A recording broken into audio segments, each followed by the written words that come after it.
Sure. Lately I've been making AI music. I've got a channel under its own name called you can look it up on wow, I can't words today. Rumble, YouTube, or on the X platform, and the handle is at Real AI Radio. So I've been taking all the world's greatest or top most famous poetry and turning it into AI songs as if they were lyrics. And I'm actually, an interesting thing, I'd love for people to give me submissions of what is your favorite poem, or write some originals. I'm cool with that. I mean, the better, the more the better. And I love that idea. I just love that idea. I think that sounds fantastic because, poetry is a natural to put with music, for one. Absolutely. And it gets it out to more people. I just think it's great. I heard you talk about that. Yeah. Oh, thank you. Yeah. Well, there's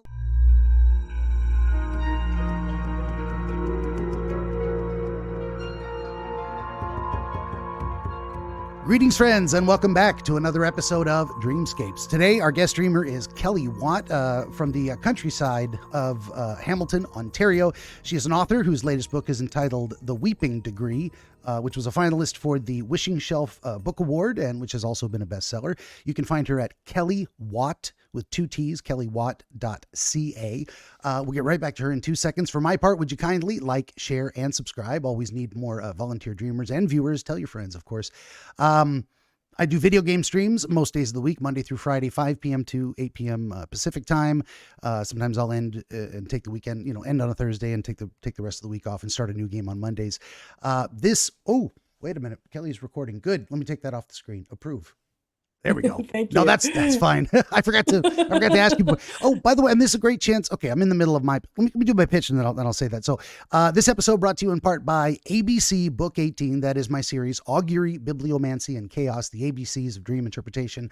The 18th book is entitled Oniro Chronologia, Volume 4. Prima Reliquarum. It's Latin for the first of what remains, basically, the first of the rest. And of course, you can find all this and more at BenjaminTheDreamWizard.com, including downloadable or live streamable MP3s of this very podcast. So you may take the wizard with you wherever you wander, with or without Wi-Fi. And if you'd also head on over to BenjaminTheDreamWizard.locals.com, it's free to join, attached to my Rumble account, building a community there. One of the best ways to reach out to me if you have a dream to share. That is more than enough out of me. Kelly, thank you for being here. I appreciate your time. Thank you for having me, Ben. I'm I love dreams, and I've kept a dream journal for years of my life. So I love the concept of this podcast. I'm really excited to talk about dreams. That is fantastic. Yeah. And then speaking of things from, there's a lot of stuff communicated behind the scenes. Like I block out 2 hours to talk to people minimum. I've gone, as I say to folks, as short as 45 minutes. Here he is again. I swear my cat is a reincarnated dog. Go get it. I've gone as short as 45 minutes. I've gone as long as 4.5 hours. That is an extreme outlier. No one will be expected. She had like 3 discrete dream sections, and we put them all together in one big episode. It was like doing 3 episodes in one. Gotcha. And I tell people also behind the scenes, we talk beforehand, we record, and we talk after to make sure people are comfortable. Nothing ever gets published unless you agree that it's not too personal or embarrassing, or any reason or no reason at all. I was going somewhere with that. Oh, and also I tell folks, you can record this. This belongs to you as much as it does to me. I'm going to make my own edit, which is, I basically don't edit. I chop off a little in the beginning. I put an intro and an outro. I throw a commercial in the middle, and we're good to go. I'm an editor by trade, I guess, in terms of the publishing of the books, but I don't want to do a bunch of video editing. I used to do clips instead. I was like, forget it. I just want to throw it up there live, unfiltered. We're just, 2 people talking about dreams, but you can do that. You can take the whole video and post it on your website. You can you can cut it up into clips and promote yourself. You can do anything you want with it. So when we meet, say via Zoom, you can record this as well.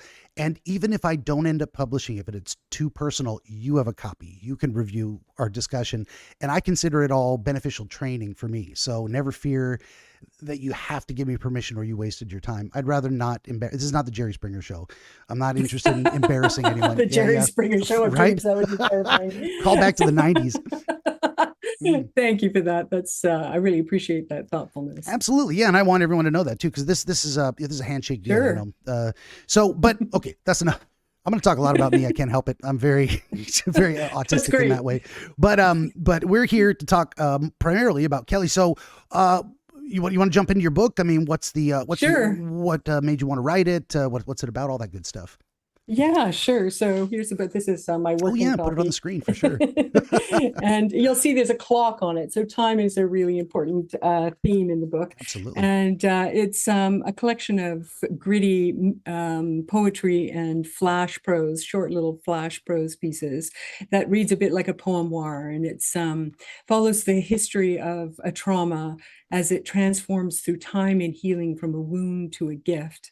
And the subtitle is called How Astrology Saved Me from Suicide, The Weeping Degree, How Astrology Saved Me from Suicide. So many of the little pieces, the poetry and the prose, are inspired by astrological signatures in my own chart. So I'm fascinated by the stars and by prophecy and dreams. And yeah, so hence, that's why I'm here. The book is written in 3 parts. The first part is called The Home for Little Girls. The second part is called The Buddha and the Pink Futon. And the third part is called Hands Across the World. And so the book kind of travels from a bleak foster home in a suburb in Canada to a Buddhist monastery in Nepal with Sanskrit chanting and prayer. So it travels the globe. And I think of it as I wrote it as an alchemical roadmap to the survivor's journey. So it's kind of a roadmap of how to get out of being stuck. Yeah, I love I'm trying to keep him off my desk so he doesn't. So I'll just throw the hair tie. That's fine. They just pick up on the great energy, right? They sure do. I think anyway, he's having fun. There you go. It's a little poemoir, and I wrote it to give people hope, basically. And dreams do figure in the book, which is part of the reason why I really resonated with your podcast, because dreams have been very powerful for me in terms of my own healing and just my own navigation in life. And absolutely, one of the first things I did in my own healing journey was get interested in meditation, which then becomes an interest in the mind and what's going on with the mind and what's subconscious and why do we have these thoughts and where do these dreams come from and that sort of thing. And when I first got into therapy, the therapy I did for many years, 6 years, was Jungian therapy, which was all about studying dreams. So I have a dream at the beginning of the book. I don't know if you'd like me to read it, or did you have some more questions you wanted to ask?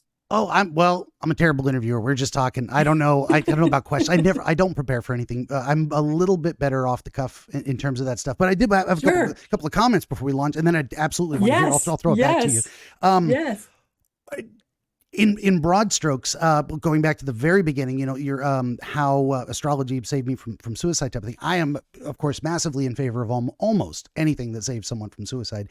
Find something you love about the world, or that interests you. I think interest, attention, and specifically meaning are huge. So if you can find those things, one of my favorite little pithy aphorisms is, you can tolerate almost any what if you have a why. Exactly. Yeah, exactly. And so astrology is a school of meaning, isn't it? Right.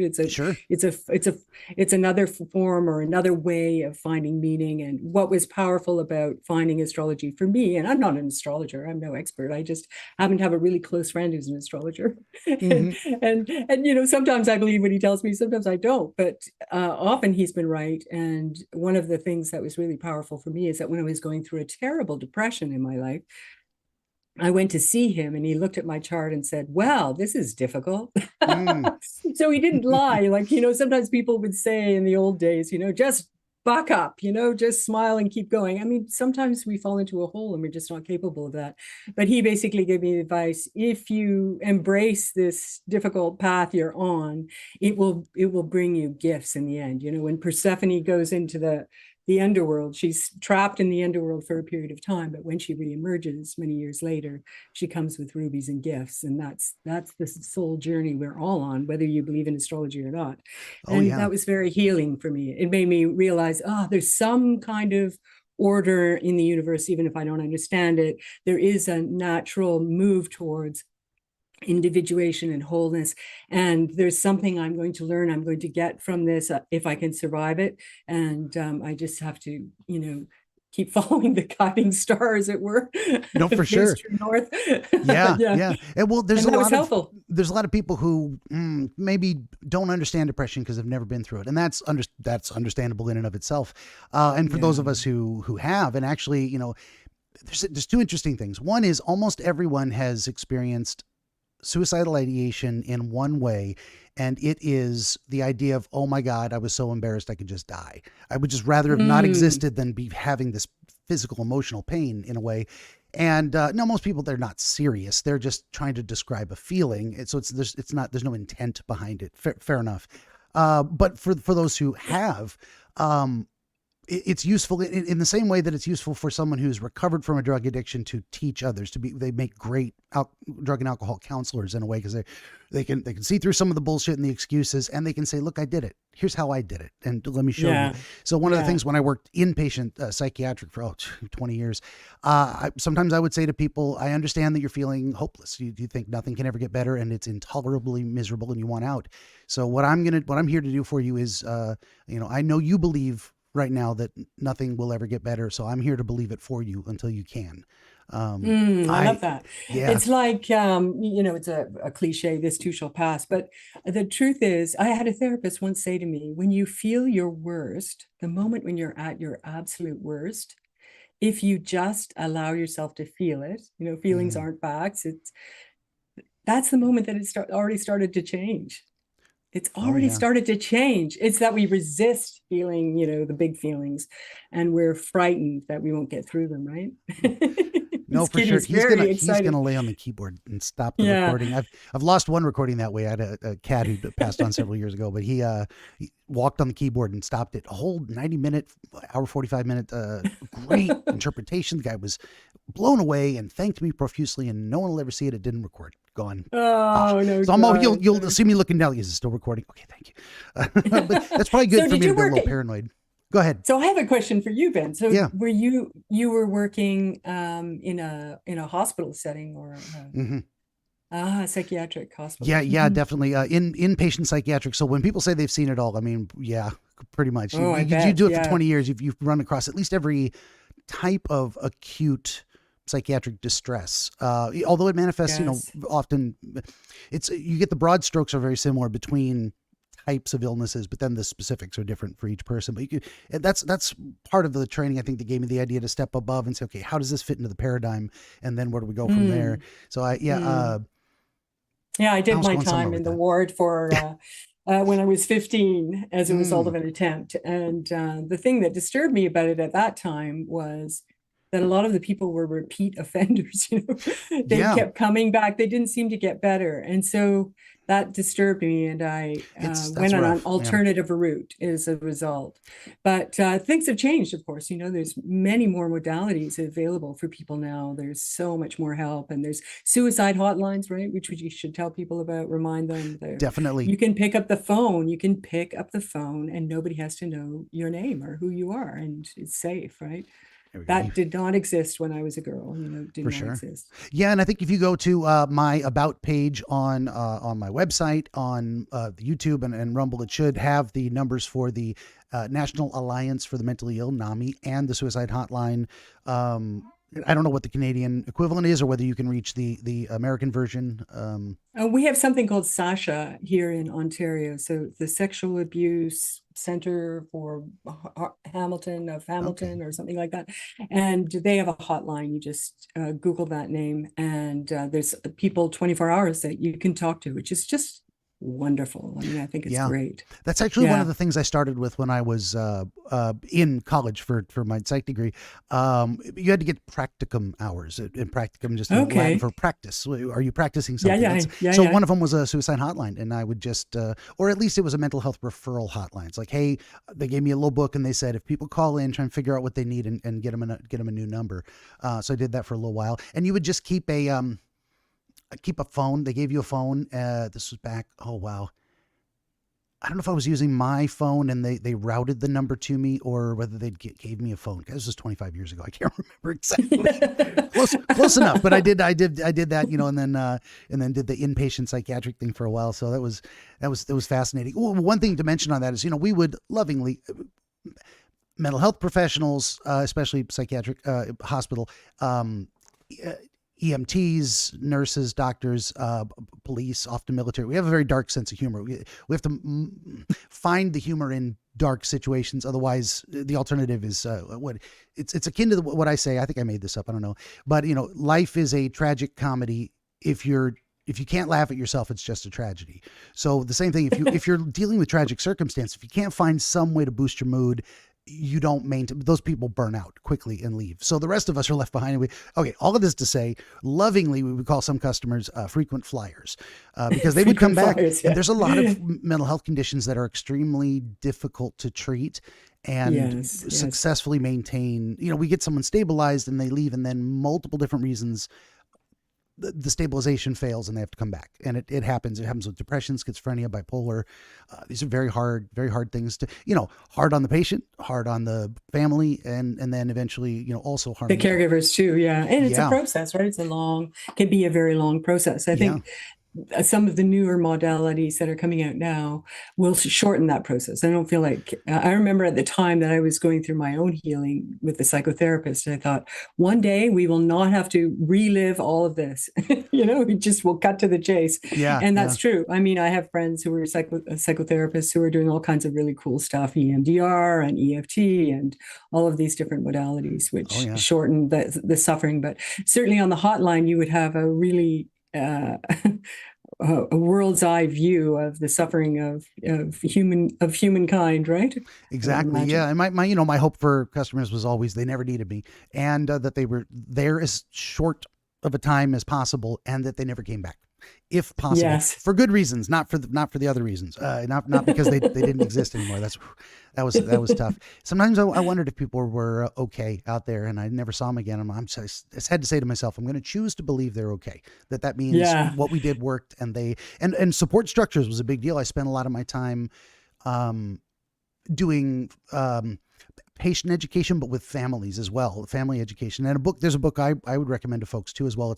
It's called "I'm Not Sick, I Don't Need Help," and it's by a practicing clinical psychology. This book was published more than, I think, in the 90s, years ago. A man by the name of Javier Amador, and it was based on it was like semi-autobiographical in a way but dealing with his experience with his schizophrenic brother. And that quote on the title is his brother who's slammed the kitchen door on his way out because his brother kept telling him, you're sick and I'm just trying to help you. He's like, I'm not sick, I don't need help. And that's what families deal with a lot of that. No, and once upon a time in psychiatry, they used to think, well, that's just resistance, and you confront and break through resistance, and then you get them to accept that they're, and a major shift, and this is what the book is about, is lately, and it seems to work better and seems to be more true. Lately, we've come to review the inability to see yourself as sick as a symptom itself, rather than resistance, rather than they're fully capable of logic. They just refuse. Like, no, they feel fine. They think they're normal because that's their normal experience. And you can't really argue. So it shifts from, you're not seeing that, that's a delusion, to, I don't see that. Maybe you're having a sensory experience that I don't have. It's using more words but it shifts the focus from there's something wrong with you to, we see the world differently. How's that working for you? Can we do anything about it? Hey, you have what sounds like demons screaming in your ear. That must be miserable. I'm sorry you're experiencing that. Hey, try this medicine. It should make those voices quieter or go away. Would you like that? You find much gentler approach, right? Like banging down the world that is built there, regardless of how you judge that, is a kind of, it's violent in some sort of way, right? So you could lead to a breakdown. So I could see why that gentler approach might be more effective. Oh yeah, and ultimately one of the reasons I got out of that was I got tired of being what felt like a mental health prison guard. It was my job to talk to people, but I also had to make sure they didn't leave. Now, I didn't want people wandering into traffic or following through on suicidal thoughts. So it was good, but it was hard. I'm more of a, hey, don't play with that. You're going to stop me. You see, he's trying to do it again. Stop my recording. However necessary, it's a struggle too. Cause like I'm more of a freewheeling, let people be what they are. You're not hurting anybody. Don't bother them. But, But Also, then I there would are harder imagine it's cases where you just got to protect yes, them and it from can be themselves. So, and it can be triggering. I mean, I loved what you said too about the tragic comedy thing. I actually have a oh, poem in my thank book you. called Tragedy Becomes Comedy on Fast Forward because I There worked you with go. a director years ago who said that was basically his saying, tragedy is or comedy is tragedy on Fast And Forward. then you put it So to if you the speed it up. Benny Hill theme song, Yeah. and it becomes farce, right? There you go. There you go. And I think that's really clever. And finding humor, I know in various groups that I've been, having a dark sense of humor can really save your butt. I mean, I think Yeah. that yeah, finding the humor in life is yes, life saving, life changing. Absolutely, we have to laugh, right? Yeah, and The that's one of the human biggest. situations. That's one Yeah, of the biggest sorry. symptoms too of depression is the idea that they've lost their ability to laugh. Nothing's funny anymore, Yes, and that's a yes. huge, being entertained, amused, having reasons to smile. Even if you're just smiling at say something you find heartwarming. I mean, just any reason to smile, and it's just gone, and it's terrible. So it's a very real thing. Yeah, yeah. I love the book by Norman Cousins, I think it was, who cured himself of cancer by watching funny videos. He just locked himself in a hotel room and And, watched funny and then I think that videos, contributed funny to the script TVs. for Patch Adams or something, or there was a guy that actually did that too. He's like, I think maybe the real life doctor that was based on was, if I can boost people's, well, they say this too, and it's very, very real. A lot of our psychological state of mind, it's repetitive, but, has to do with that. So that's why they're trying to tell, people struggling with say cancer and the possibility of a death sentence is to stay positive, is like, and it's Hmm. also related or in a similar category to the idea that people who retire and do nothing, they die a short time after. But if they have continuing purpose, then they stay Yes, alive, they get up the next morning and do it again. Because I'm not done. I'm yes, not done. And then yes. eventually the body fails, but it fails slower if you have that meaning if you have a reason to get out of bed in the morning instead of just do I want to Absolutely. watch another TV show today? No, I don't really care. Maybe I'll die instead. That kind of thing. Oh no, no. I was going to mention Yes. two other things. So you mentioned Jung. I want to get to that too, but first I wanted to mention the idea of meditation Mm. and in these books that I've published. So I'm republishing historical dream literature. So the same thing I'm doing with I poetry, know. I do with these books. And these are books going back to the 1600s, or I found the record of a sermon of a preacher from, I want to say maybe 1538, but at least 1638. And it was Wow. talking about how to tell the difference between divine dreams sent by God and Hmm. delusions sent by the devil. And he has a whole sermon, and I made that into a book called ABC Book 2, The Mystery of Dreams. Buy it now on Amazon. Um, Wow, wow. yeah, so there's, but okay, long story How do short you on that. know? Well, Do tell. you have to read the book, but I mean, we can do broad strokes on that in a minute. If you want to take me off topic, we're never coming back. So, but I just I'm mentioned that gonna to get the say, book. I've got 18. I've got maybe 3 or 4 more coming that are some of which are compilations. Long story short, it's a bit late for that. The idea is I've through this built my own, say, my personal masterclass in what has been said about dreams and dreaming, and each author Mm. approaches it in a little different way and highlights different things. And there's always different sections where, okay, that's not in any other book, and I would have missed it if I didn't read the whole catalog. Um, Yes. but okay, I had a point for that too. Okay, states of mind. They've been, Yes.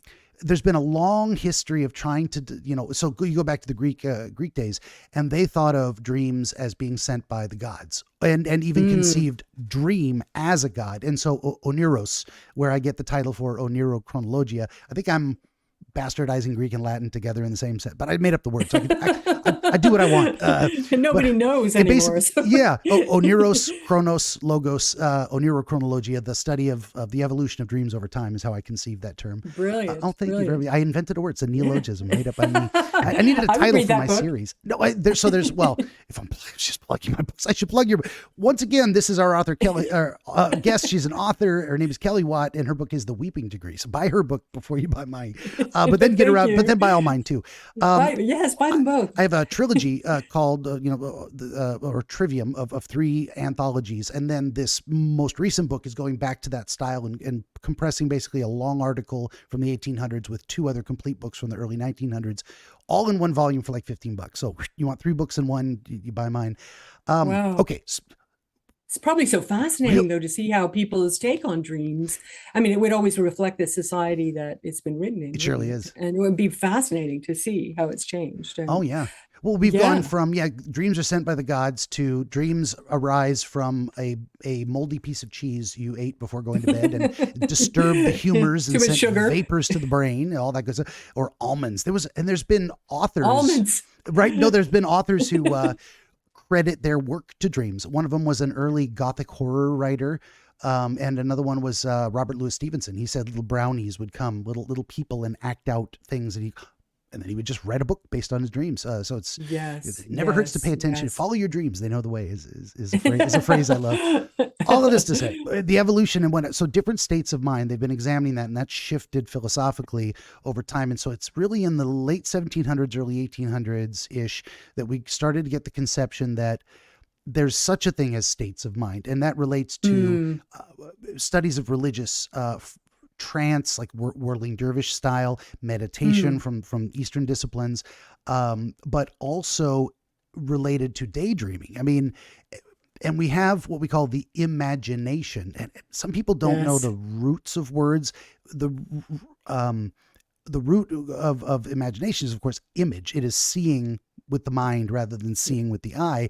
And Right. that's what's largely happening in dreams, except if you're blind. Then you have sensations and sounds, but no visuals because you have no Is reference. that Yeah, okay? yeah. Of Oh, course, that's that another makes thing I sense. learned. That makes total sense. Another thing Yeah. I learned from reading the books, yeah. And one of the this most recent, I'm plugging my works. I love talking about this stuff though, and I want to reference that these are not my ideas. I'm getting these from other much better, more knowledgeable people, which is what study should be.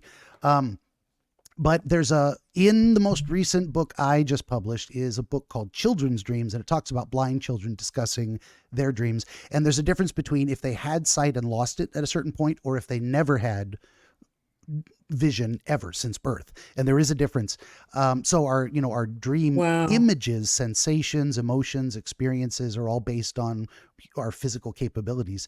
And I wonder if our go mental ahead. state too, because when I was younger, I used to dream in gray.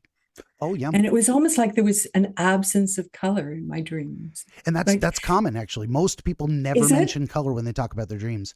Oh, later Yeah, on, there was lots of color in my dreams. And I really took that as a sign of health in my own case, like my sure. own mental health improving, my happiness improving, that things were not black and white. It's Sure. something. And that may Yeah. be specifically for you. And that's another thing too. Dreams are so personal that Yes. it's Yes. more about your state of mind than about the objective laws of how dreams work. I mean, there is categories of how dreams work, which is actually what I was getting to too. So, meditation, as you mentioned earlier, Hmm. can allow you to do the same thing as kind of a passive.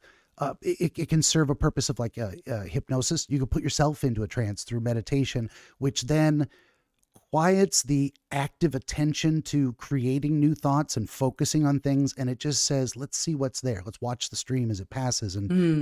don't try to Hmm. row or get into it, just observe Hmm. it. And that I Well, think, one of go ahead. go ahead. Oh, I was No, gonna, go ahead. just to Finish. wrap up on that is I was going to say that relates to accessing the subconscious, but then also as you probably knew through Jungian therapy, sometimes he would have people come in and they would go, gosh, doc, I'd love to talk about a dream, I don't have one. He says, let's make one up. You can do artificial dreams that are, you put yourself in a relaxed meditative state, and he'll say, what do you see, where are you, what's happening, and you just make up a dream and then you analyze that. That can be almost as beneficial or equally beneficial. That's everything I wanted to say. I think I'll throw it back to you. That's great. That's We great. might go three That and a half rem- hours today. Who knows? We'll see. we might. We might. You know what that reminds me of? That Hmm. reminds me of Sandtray. The Jungian. What do they call it? It's a special practice where you go in. It's particularly effective with children, where you have a series of images, little toys and things, archetypal images, and children come in and create a sand tray, and then the analyst can kind of read the emotional state and the challenges the child is facing Oh yeah. by the picture they create in the sand tray, which is a kind of live meditation or meditation. But yeah, the meditation, I did it in a Tibetan Buddhist monastery in Nepal called Kopan, and so we were doing, I guess you call that, uh, um, it was actually an introductory course called the Lam Rim, which is one of the first courses you do when you're introduced to Buddhism. And we were there for 30 days and we were allowed to write letters or listen to radio or watch TV or have any contact with the outside world whatsoever. No lying, no stealing, no sexual contact of any kind. Kindergarten rules. Yeah, kindergarten For rules, sure. exactly. We're going back to basics. Yeah, getting rid of all the high-minded stuff. Yeah. And they had a saying, which is like the Jesuit, very similar to something the Jesuits say, where if they have you for one full moon cycle, if they would start on the new moon, go through to the full moon, which, emotions become heightened, all the way to the end. And if you could last for those 30 days while keeping these precepts, your mind would be forever changed. And your concept of the mind and of the world would be forever changed. And I can attest to the fact that that is true. I certainly had an acquaintance with my own mind and what was going on inside myself that I had never had before. And it was mind-blowing. It was a really amazing experience. And one of the things I find with people is they don't realize there are so many different types of meditation. Meditation is this big blanket kind of or umbrella. And there really are, people will say to me, well, I can't meditate. And I think, well, have you tried contemplation? Have you tried a guided meditation? Have you tried, usually they just try to sit in silence and get frustrated, but there's really so many different kinds. And we were doing, by the end, we were doing, recitation of mantra, which is a whole other thing altogether and really helps with discursive thoughts. But meditation is, it's been proven to be incredibly powerful for mental health and also longevity. Like now they measure the telomeres, on people's strands of DNA or whatever, and they lengthen after 30 days of meditation. So it's such an incredible skill. It was a lifesaver for me, really a lifesaver for sure. Yeah, well, and a lot of times when I use the term meditation, unless I'm being more specific, I use it as a blanket term for a lot of different kinds of altered states of consciousness. Not exactly, not tripping on shrooms or anything, but the idea of, getting out of active attention to something. Although active attention to something can also be a meditative thing. Like there's a state of mind I'll get into sometimes when I'm doing a puzzle. My mind is engaged looking for shapes and colors and pieces, but it's also floating. There's another part of my mind that's just whatever comes through. I'm aware of it, but it comes and goes. And I relate that very closely to a meditative or trance-like state in some ways. And you can break yourself out of it and go do something else. But while sometimes your hands or your eyes are busy, your mind is free to float on other things. And I'll have some of my best ideas, or I'll come up with a new pithy phrase or something when that's happening, or I'll remember things that were on my to-do list that I'd completely forgotten. I'm like, oh shit, I should do that. Let me go write that down before I forget. Now I'll finish this puzzle. There's something crazily, it's kind of odd that we even don't realize it, but nourishing about having your mind engaged. I think that's why people love creating anything, playing music, running a marathon, writing of any kind, because your mind is in an altered state when you're doing that. And there's a kind of nourishment from that, or rejuvenation that you get from that. That's really inspiring. And exactly. And it's funny too, that idea that you were talking about where you can do one activity and then you give your mind the freedom to kind of float around. I mean, I like walking meditation for that reason, because when I go walking, my body's engaged, it's busy, it's not distracting me. And then I'll have some of my best ideas will come at that time, and solutions to problems, answers to questions, things like that. I mean, it's just kind of amazing, isn't it? Yeah, definitely. That's one of the best ways to say, as I was saying, access that subconscious, which is to have your mind not be crowded with other stuff. So if you can narrow your focus to something right in front of you, a lot of people find that easier than sitting still and doing nothing. Then the mind gets extra bit, but that again, that could be a challenge. Like you went to this place, and that's what I was going to ask you too, as well. Your book is then semi-autobiographical, because you went through these different things at different phases, and you wrote poetry about the experience. That's correct. It's a poemoir, I call it. Yeah. So, instead of a grimoire, but a poemoir. It's a grim poemoir. There you go. And so it is autobiographical in many ways, but it's also full of, because the first section is about the life of the child, and of yours truly. So there's lots of imagination woven throughout. And yeah, and because it's poetry, of course, I take artistic license in various places. So I initially started working on the book as well, I had the title, The Weeping Degree, and I was working on it as a nonfiction book about the healing journey, which is kind of a classic. Well, now we have lots of books like that. We didn't at the time I started it, but I couldn't get it to work. It just wasn't coming together. I don't know why. I kept bringing it out every couple of years. I don't know, a few of projects like that, and then I'd get frustrated and put it away. And the only thing I had was this title, which I really loved. And this is The Weeping Degree is an astrological term that I just love, and I've got a great reference for you about this.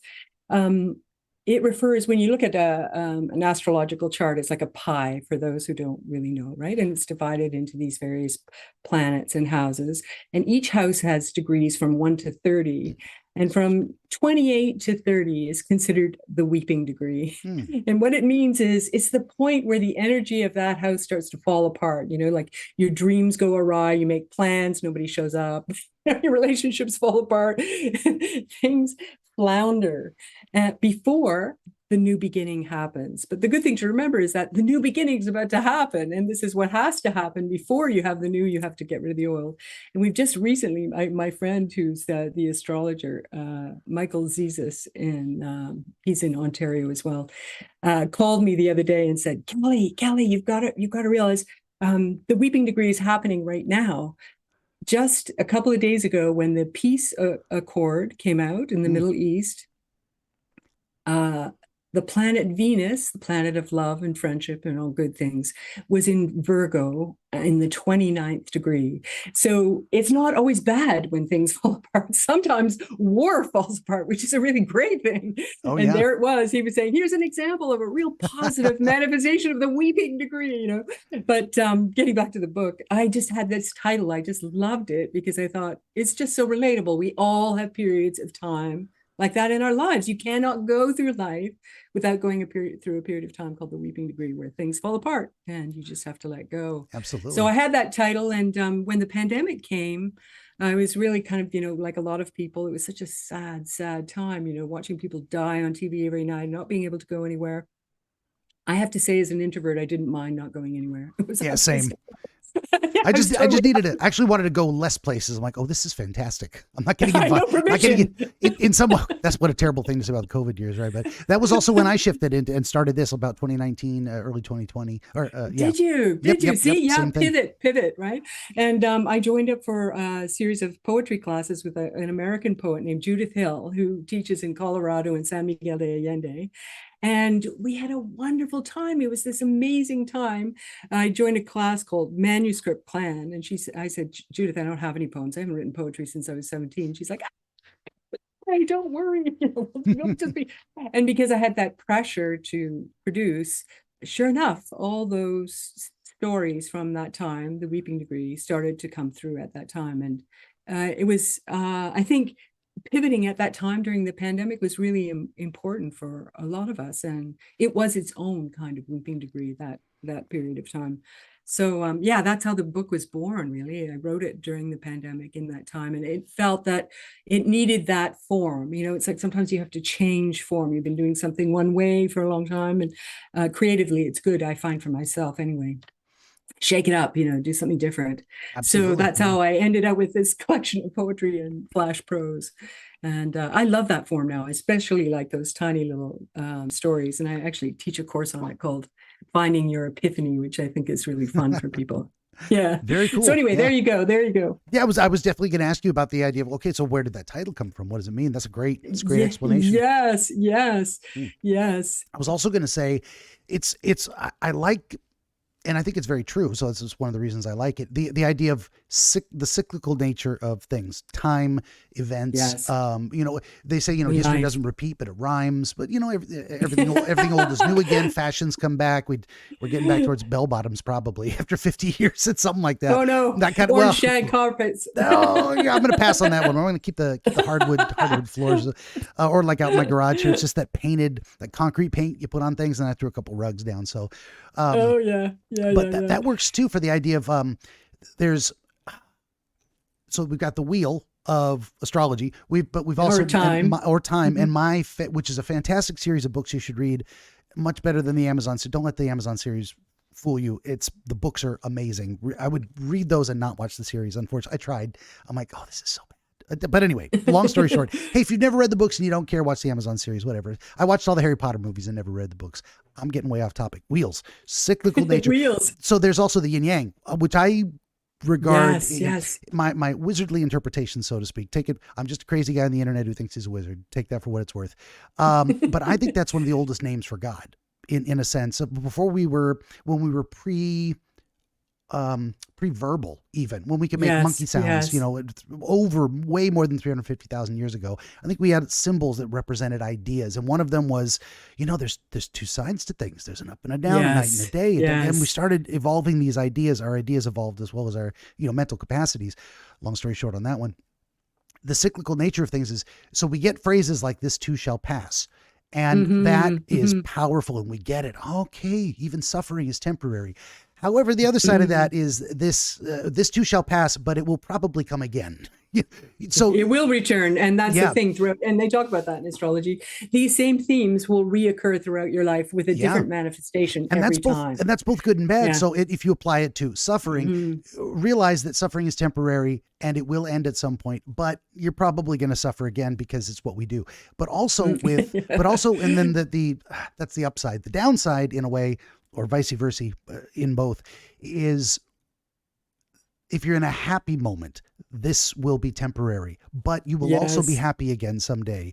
So, and that's what we get to mental health stuff. We're looking at some people who've lost, say with major depression, they've lost that perspective of suffering is generally temporary. Well, because for lots of reasons, it's more durable and seemingly permanent. It's a part of the definition is it's gone on for a long time. You've been hopeless for a long time. That's how we know you've got major depression, that kind of thing. So, but I had a therapist used to say to me, what was it that, in terms of this too shall pass and things come back and come around, but they don't come around in the exact same form. And it's really helpful. Oh, now I'm remembering exactly what she said. It's not so much what happens to us. It's what we tell ourselves about what happens to us. It's true. That is devastating. And often people, and I know I was this way, I felt that because these, there were basically crazy people in my childhood that I grew up around, that there must be something wrong with me, which is the child's way of viewing things. But actually, that is the nature of the world. There are people in the world who are capable of harm. There are, we will go through a weeping degree. We will lose our innocence. People will take advantage of us. All of these things befall humankind. We have war. We have all of these things. They're real. We're not imagining any of that. So, but when we blame ourselves for it, when we kind of demonize ourselves, we often stay stuck in that depression because it's like, well, I can't move out into the world because I'm doomed to have this happen again, or I'm an easy mark. I'm whatever. Right? We become terrified of it and isolate, even though you'd want to get out, which is very different for introverts because we're like, no, I'd really rather not have a bunch of friends and see them every day. That's extremely draining. I don't have the mental energy for that. Thank you very much for the invitation. I'm not coming to the party. That's kind of me. I want to be invited, but I'm not coming. And no offense, I don't go to any parties. I don't throw a party for me either. I haven't had a birthday party since I was 16. That was the last one. I'm just like, I just don't care. No, most of this is talking about me again, but most birthdays I'm at work on something, either outside the home or inside the home. And that's just what I do. And no one will ever know what day it is because I don't want no surprise parties. Thank you. No, that's you throw a surprise party. I will show up and say, thanks everybody. And I will leave.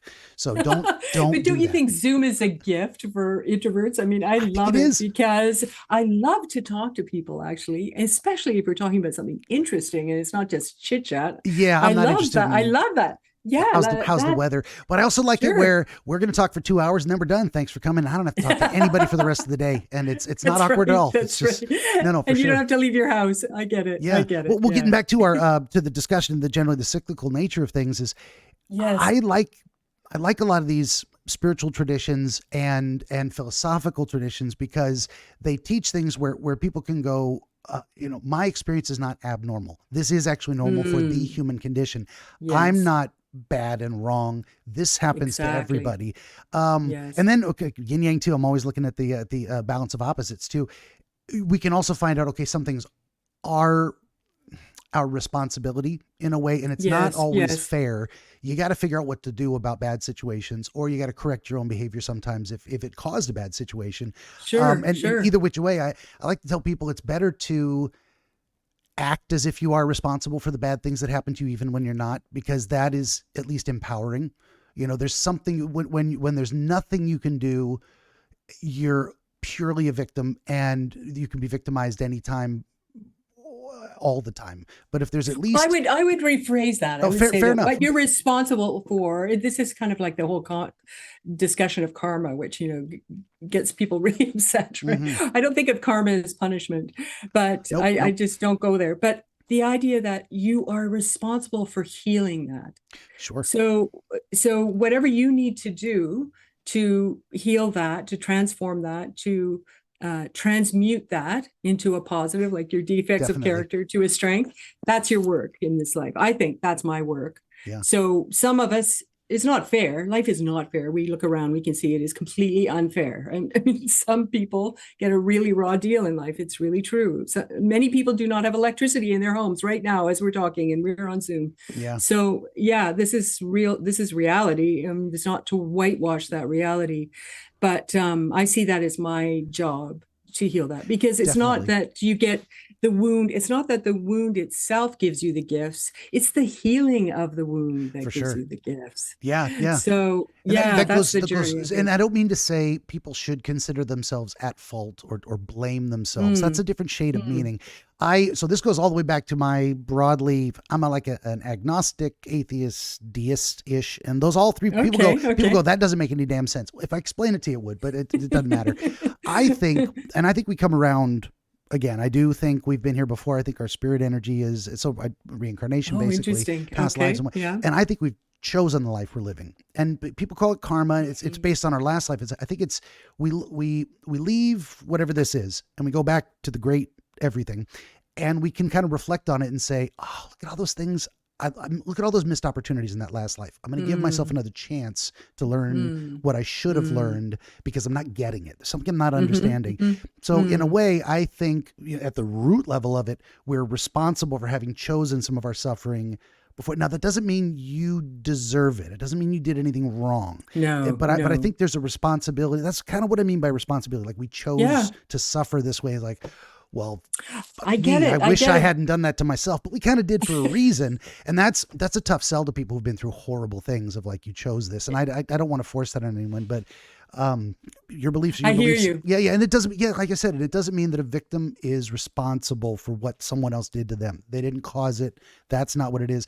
But also it's that mindset of, if there's nothing I could have done, then I'm completely helpless. If there's something I could have learned or changed, then I'm empowered in the future to not suffer Mm, the same way mm, twice. And mhm, maybe it's as mhm. simple as I put myself in, or I wandered into the wrong situation. I went to a place, and then there's situations where literally a meteor falls out of the sky and you blow up. And what did you do to deserve that? I Nothing. know. You can't explain You those can't things. explain it. Yeah. You didn't cause it. Mhm, Predators mhm, exist, and you're going to get afflicted. mhm. So there's shades of meaning to the idea of responsibility. It was more of an empowerment thing of like taking, okay, what could I do differently next time? If there's anything, Exactly. that's better than there's nothing. Life sucks. I'm doomed to be a perpetual victim always and forever. Exactly. I think that's horribly destructive. So I like that perspective on things a little better.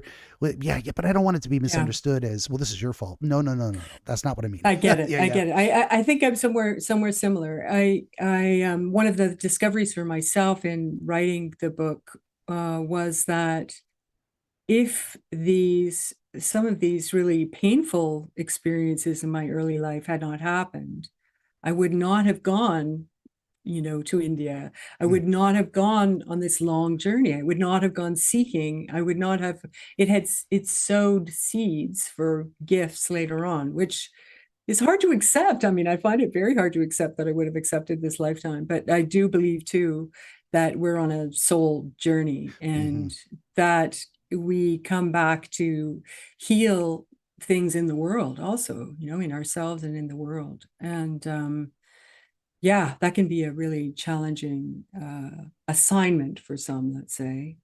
And it doesn't always make sense to us now. And I don't think it does until we're on the other side and we see things quite differently. But I too believe in reincarnation. And of course, the Buddhists had my mind for 30 days. And They made some pretty convincing arguments, sometimes they in kind of complete did. silence. Yeah. And you know why? I think because the unfairness of the world distressed me so much as a kid, as I think it does Me for too. children, right? Yeah. Like they really see how it's so unfair. And that kind of explained it. It's like, well, you're not seeing the whole picture of any human being's trajectory in this life or the life beyond. So you can't judge in that way. And I think that's great to be relieved of that tendency to judge. Sometimes we overjudge, ourselves and sure. others. Yeah. So, Here's another interesting, weird theory that I've had for a long time. It's like, I was pondering the question of, good and evil, and what, you have the ancient argument for that of like, if God is all powerful, how come he couldn't make a world free of, yes, and can yes. God make a stone that's too heavy for him to, all these kind of things. And I'm like, why allow suffering? Why create a world like this? And I came to two realizations, as if this is objective truth. I think it is, but your mileage may vary. I think free will couldn't exist. So, okay, this first you have to answer several questions. Can God make a stone that even he can't lift? Yes, but then he can make himself stronger and lift the stone anyway, and repeat the process ad infinitum. So but one piece fell into place when I was reading or heard about C.S. Lewis's resolution to that. He's like, can God do something illogical? Well, the estimation was God is logic. Logic itself cannot be illogical. So God is the limitless limited in both at the same time. So I'm going somewhere with that. So logically, we couldn't have free will in a deterministic universe. So there had to be the allowance for the possibility of evil, which means the allowance for the possibility of natural evils. You're trapped in a forest fire and you can't get out and you die horribly. That's awful. Act of God, we call it. A tornado throws you into the sky and you come down hard. All of that. Okay, so why would he do that? Why not just exist in the void and not create anything? Why was God compelled to create? And I think our primary job, and this goes back to some biblical stuff, but it's my own formulation as well. I think our primary job, rather than seeking the forgiveness of God, which we should, in a way, because we've done horrible things to other people, which we all did to ourselves, because I think we're all the same soul in a million billion different bodies over and over again. Why is God? Yeah. So basically the question would be, why is God doing this to himself? Well, the whole point is, more than seeking forgiveness, we have to learn to forgive. We have to learn to forgive the act of creation that brought us here to suffer. And that means understanding God. And I think even God couldn't exist without love. I think God needed to feel love, needed to love himself. And so made himself into all these entities experiencing, and then we're each given the choice. Are you going to give that love back? Is God going to allow himself to love himself? So I think he could not exist. He could not tolerate the loneliness of living in the void alone, and made all of this to experience love, that only love makes anything tolerable. And that's my profound rant. This is I would totally agree with you. kind of what I Last believe, absolutely true. So. That's great. I love the idea of like, God is having a dream, and we're the players in the dream. Yeah. And is enacting the possibilities of human experience, and we're all playing the parts. It's a kind of Shakespearean view of the world. Yeah. In that way, we're all allowed to, let's say the mass of reincarnated humanity over eternity comes back with the answer, no, this is unforgivable. I think existence itself, I think God would poof out of existence. He would cease to exist. He'd say, this was a mistake. I'm a mistake, and disappear. And so we're asked to validate creation or not. It's up to us. Oh, that's a heavy burden. We're getting deep here. Only slightly grandiose on my part. I get to judge God, but not exactly. Not exactly. I went to see a chiropractor. Was it chiropractor? Yeah, I think it was a chiropractor many, many years ago. And I told him, my story of my horrendous childhood. And he said, the left hand of God. Oh, I was like, yeah. What? I was furious. Right? How did you interpret that, or how was it explained to you? Well, then I started Googling it. And actually this is pre-Google, but I spoke to another friend who started to describe this to me and explain it to me as, something that happens in your life to precipitate the soul's journey. Yeah. And then I had a yoga teacher many years later, Jivasu, and he spoke about this to his students. And he said, well, in Hinduism, God isn't just light and love and happiness. You also have Shiva, the god of destruction and storms and music and all of these other things that there in the West we've really polarized them, right? We have God and we have the devil. We have the two polar opposites, but really God is all of those things. So yeah, this is the endless mystery. Well, that's how I conceive it too. Is within infinity is the possibility of evil, and it coalesced in our minds as the iconic, the devil, all the bad things in the world. And I came across another weird thing. It was from a graphic novel of all things, a comic book from the 90s. Called Lucifer, which they made into a series, which wasn't exactly like the comic book, but long story short, said that, that hell isn't the place the devil went to. It was a place that kind of coagulated around Satan. It's a place basically a place he made. Wherever he goes, there it is. So wherever you bring devil energy, evil, you will make hell around you. And that's each of us in our individual lives. And then karmically, in the grand scheme, we suffer, as I assume, in the next life, based on what we failed to learn in the first life, that kind of thing, or previous life. And also in the discrete, concrete, physical sense, we suffer to some degree, or to a large degree, based on the bad situations we create through dysfunction, ignorance, all kinds of different things.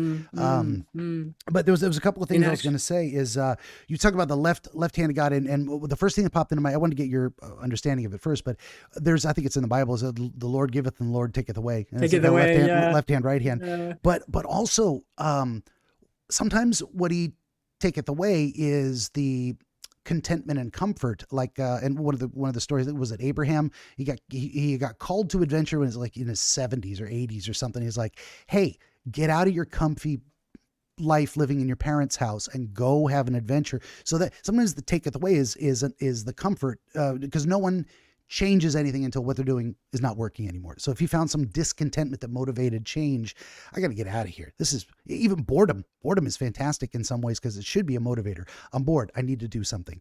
But no, sometimes not. Yeah, like in Buddhism. I mean, I had a friend who had a tantric master who, made him leave his wife, who he adored, and leave his little house in England, and all of these different things because he felt he was complacent. Yeah. And I thought, yeah, that's true. We do get like that.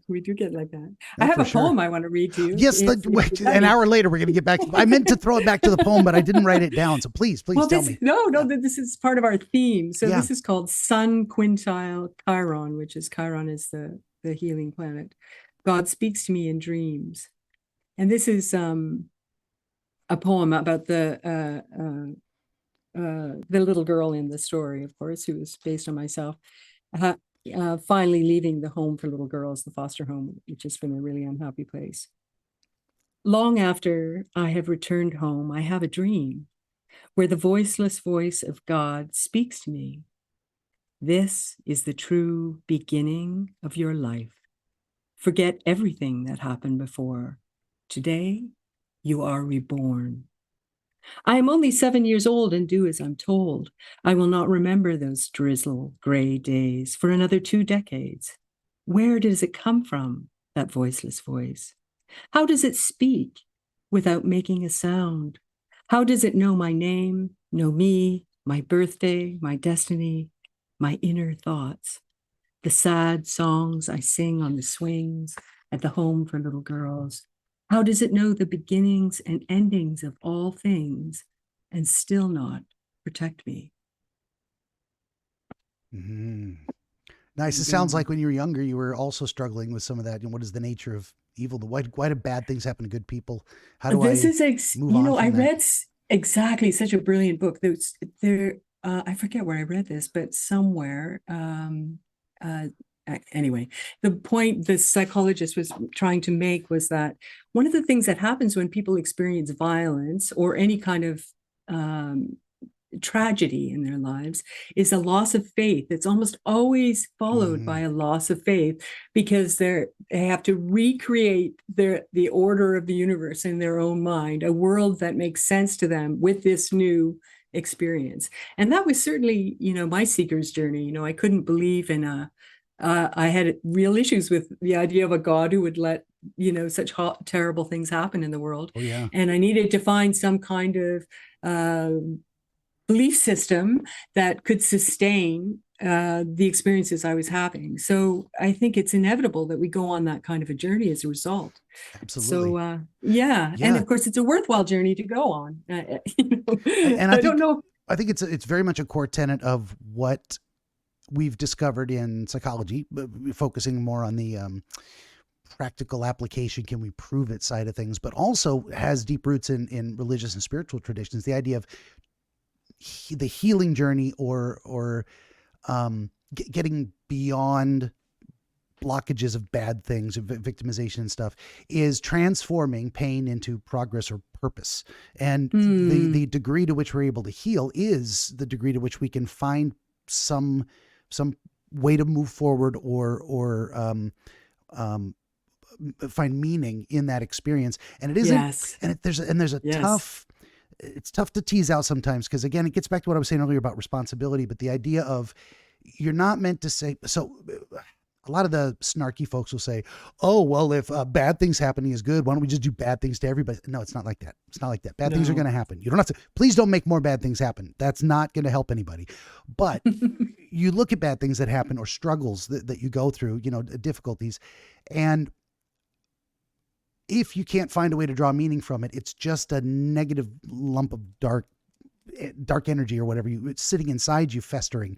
That does, but you can actually kind of crack it open and say, hey, there's something to be learned from this experience. There's something of value I can take from it. Another way of looking at it is the idea of, every obstacle is an opportunity.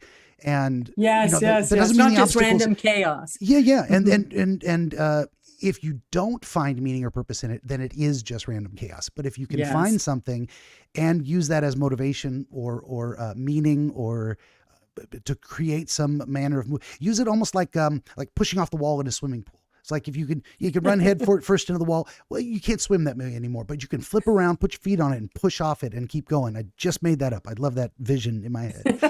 Yeah, that's a great metaphor. Yeah. It's one of those I things. love that, transmuting pain into purpose. I love that. That's exactly it. That's exactly it's it. A huge thing. Right? And it's like, if you This can't, is how we you're survive. stuck. But if you can, then, and a lot of people do it through, becoming an advocate for other people that have been through the same thing. Like, well, let me help you heal. Let me, that can be a tremendous purpose. And sometimes it's the easiest purpose for people to find initially, just to give them a start, and then they can move on to other things. Well, I'm capable of more. Maybe I can draw other lessons from this. Maybe I put those lessons aside because I learned them. I'm done. I've incorporated it in, what do they call it?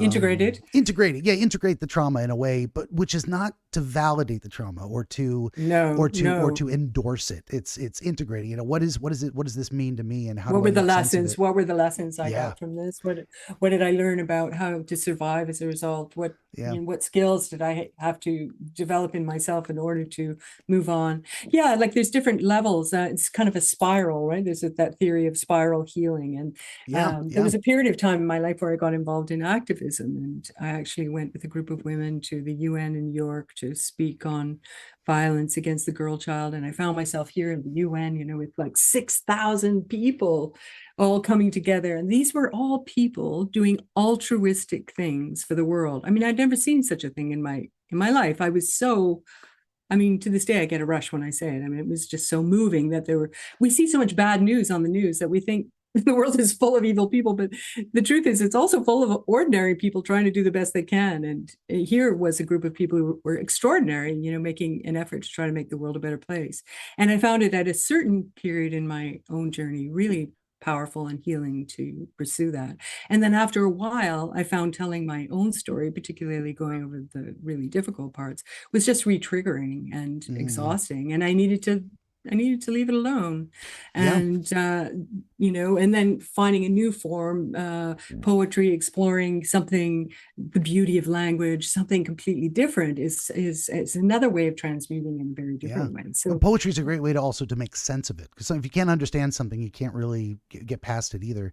Then again, there's the other thing I just thought of that's a great visualization in a way of what's going on. So if you have a top-down view, sometimes it looks like you're going in circles, but you shift your perspective, you realize it's a spiral. You're actually going up. Yes. You were just looking at it from the wrong perspective. So sometimes we feel stuck, but actually we are making progress, even though it looks like we're going in circles. I love that. That was like, yeah, that was a one-hand clapping moment for me. I'm like, shit, yeah, that makes a lot of sense. That's a great image. That's a good thing to remember. Yeah. My teacher, Lama Yeshe in Nepal, he used to say, if ever you're really stuck in something, you kind of have the mouse eye view. You're like the little mouse in the grass, looking up, everything's too big. It's all overwhelming. He said, go climb to the highest point around and lie on your back and just look at the sky. And you want to be lying in a place where all you see is sky and infinite possibility. And then your mind will fill with infinite possibility. And you'll realize there are other options. To what this dilemma I'm facing right now. Maybe not in this moment, but maybe in the next moment.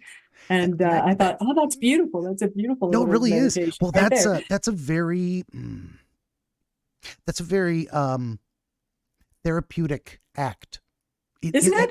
And what I mean is not just the broad idea of, oh, it's a healing thing. Yes, no, it is too. But like a prescription for a therapeutic process that a counselor could give you is that idea. And for that reason, and there would probably be in a lot of people listening to this, the idea of that sounds silly. That won't work. What's the point? But experiencing it, when you get there to that moment and you're looking at nothing but sky, something hits you that you can't process intellectually. You can't see the benefit you're going to have until you do it. And then you go, whoa, this actually worked. I love those experiences. That's exactly it. Because at the time I thought, I'm not sure about that. And I went and did it. And I was like, wow. It's a really amazing experience. Like, how do you explain some of these things? I mean, it's kind of a mystical experience, right? Sometimes you just got to take a chance and say, well, it's better than doing nothing. Let me try something. Like, you got to try something. You got to change something or nothing's going to change. I'm full of platitudes today. Sorry. But I'm actually planning on writing a book one day about the aspirational aphorism, because a lot of people get it. You always have slogans, and I call it slogans. Well, there's sloganeering and there's platitudes. A lot of these are misused in terms of they're dismissive. They're like, oh, here's a quick response, and it's not really simplistic and not really helpful. But there's, I think, deep meaning in there that often gets overlooked or dismissed out of hand. And one of them, I'm going to start with things as simple as an apple a day keeps the doctor away. Let me start when we open. I'm going to do an A through Z type of thing or whatever, and start with A for apple. Just like I'm obsessed with the kind of simplifying ABCs of stuff. But okay, let me explain this. It doesn't mean, and not to you, but in the book, of like, it doesn't mean if you eat an apple, doctors are scared of apples. It doesn't mean you throw the apple at all the snarky things people say to dismiss the wisdom that are in these simple phrases. When it's not just a platitude, when it's actually meaningful, it's pay attention to your health. If you eat right and get exercise, you're going to be sick less often. You don't need a doctor. The doctor's not being kept away. You don't need to see a doctor because you're taking care of yourself. An apple a day. And we can, and now you've got an image of an apple in your head, and like, apple equals good health. That's kind of an association we have anyway. It's fruits. It's good. It's healthy to eat fruits and nuts and things like that. So I want to go through the book in that kind of an A through Z type of thing. I don't know what I'm going to do through Z. Oh, for Z, I'm probably going to do, I just thought of this. If you hear hooves, you think horses, not zebra. That's going to be Z. That's going to be Z. Of course, it's not Z. Yeah. That's also related to the KISS method. Keep it simple, stupid. It's probably not. It's probably not the unlikely outcome, unless you're in Africa on the plains. It's unlikely you're going to have North American or European horses. It's probably zebras. So also pay attention to where you're at. The set and setting is a big deal. Oh, you're so many caveats. I love all these little slogans. So I learned it as keep it simple, sweetie. So there you go. You're supposed to speak kindly to yourself, not call yourself stupid. Fair enough. Yes. That's probably for the better. Yeah, Well, there you why don't go. we do this? Are you? Do you feel before we run out of time? Do you want to do the Oh, dream thing? dreams. Yeah, I know. Yeah, let's do the We're dream here for thing. a whole thing. It's we're gonna I do it. know, I know. I also brought another book to plug somebody Yeah. else's book, not mine, but one of the books that I used for years and years to interpret my own dreams, because I kept a dream journal for ages and ages. I find them so fascinating. And this is Robert A. Johnson, Inner Work. And he's got a 4-part process that he has you do for your dreams, which is really kind of fun, I think. So here's this. This is a recent dream, and Oh, it was really. could I have Sorry. 2 minutes to run to the bathroom again? I drank a lot of coffee. Yeah, this shall we morning. take a break? Yeah, Shall we take yeah. a break? Benjamin the Dream Wizard wants to help you pierce the veil of night and shine the light of understanding upon the mystery of dreams.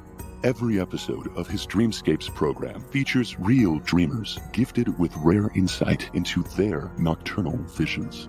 New Dreamscapes episodes appear every week on YouTube, Rumble, Odyssey, and other video hosting platforms, as well as free audiobooks exploring the psychological principles which inform our dream experience, and much, much more. To join the wizard as a guest, reach out across more than a dozen social media platforms and through the contact page at benjaminthedreamwizard.com, where you will also find the wizard's growing catalog of historical dream literature available on Amazon, documenting the wisdom and wonder of exploration into the world of dreams over the past 2,000 years. That's Benjamin the Dream Wizard on YouTube and at benjaminthedreamwizard.com.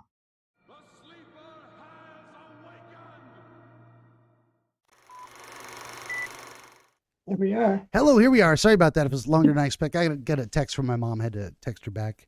So. Oh, you have to speak to mom. Right? Where are you located then? I'm in Portland, Oregon. Ah, of course, Portlandia. Good times and fun happening locally. all of the above. Yeah, you gotta, the older I get, I'm pushing 50, the more you realize my parents are not going to be around a whole lot longer. But then it's going to go a lot faster than you think. So you get the opportunity. Call your mom. Stop this video right now and call your mom. Just do it. But okay. Wait, and here comes Bubba. Here comes your little friend. This is Bubba. Yeah. He's a little over a year old, I think now, a year and a half, something like that. So cute. You can tell he's so shiny. Look at him, healthy coat. Yeah, he's gorgeous. And he wants to play with our elderly female cat who's on her like literally on her last. Her legs don't work so good anymore. And she's not that keen. She is not having it. All I hear is her going. Sorry, that was me. I scared him. You are gonna have to move, Bubba. Okay, so the dream thing, we're ready. The way I do this, I'll just throw it out there again. I have a process. When I understand it, someday I'll write a book about that too. But so far, I explain it as step 1: shut up and listen. And our friend Kelly's gonna tell us her dream, like a narrative. Here's what happened. Here's what I saw, and then we're gonna figure it out together. So I am ready when you are. As soon as I move this guy, there we go. Great. Thanks. I look forward to hearing what your process is too. And it's always exciting. I love processes. Okay. So this stream I had about 2 weeks ago. I dreamt that my husband and I were traveling somewhere strange. And during our trip, the world changed. You know how it is in dreams. I don't know what that means. We had to get back home. There was some kind of world event or an upheaval, an earthquake. Someone said to me, the 36-year cycle has ended and the new one has begun. Everything is about to change. And I was standing on a balcony and I was looking out over a landscape, and the landscape was divided in two. And on the left side, I could see the ocean, and people were walking away slowly from the ocean. And that's where I thought the climactic event or climate event had happened. And I was afraid. I immediately thought of Phuket Sound. I think that's how you say it in Thailand.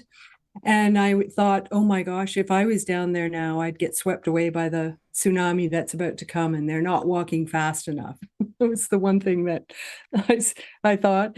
And then I looked to the right and I could see green and woods and trees. And suddenly the image changed. And it was almost like I could see beings from other realms. And time was warping and coming towards me, so that all time was happening at the same time. I can't really even explain it. It was just the most bizarre feeling. Beings who had been in this place before Yeah, time warp. It was speeding up and slowing down, and I could see other dimensions. I called to my husband, look at this, it's amazing. Time's not linear after all. This was the new reality. And yeah, what else do I have here? People walking too slowly away from the ocean, yes. And I'm trying to think of what the final feeling was. It was really a feeling of a mixture of a little bit of fear because so much was happening at once, but also awe. It was awe. And that's such an unusual feeling to have in a dream. I don't usually have awe-struck dreams, I guess. So it's really stayed with me.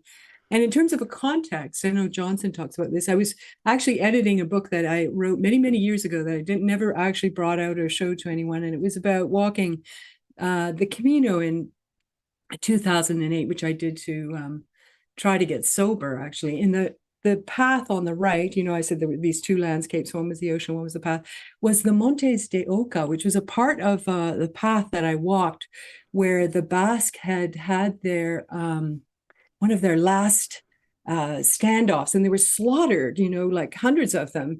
And it was this very difficult road that really struggled upon as I was doing it on the walk, and really was, struggling internally, right, to keep going and to make it to the top of this massive hill. And that day was like 29 kilometers, and it was really, really difficult.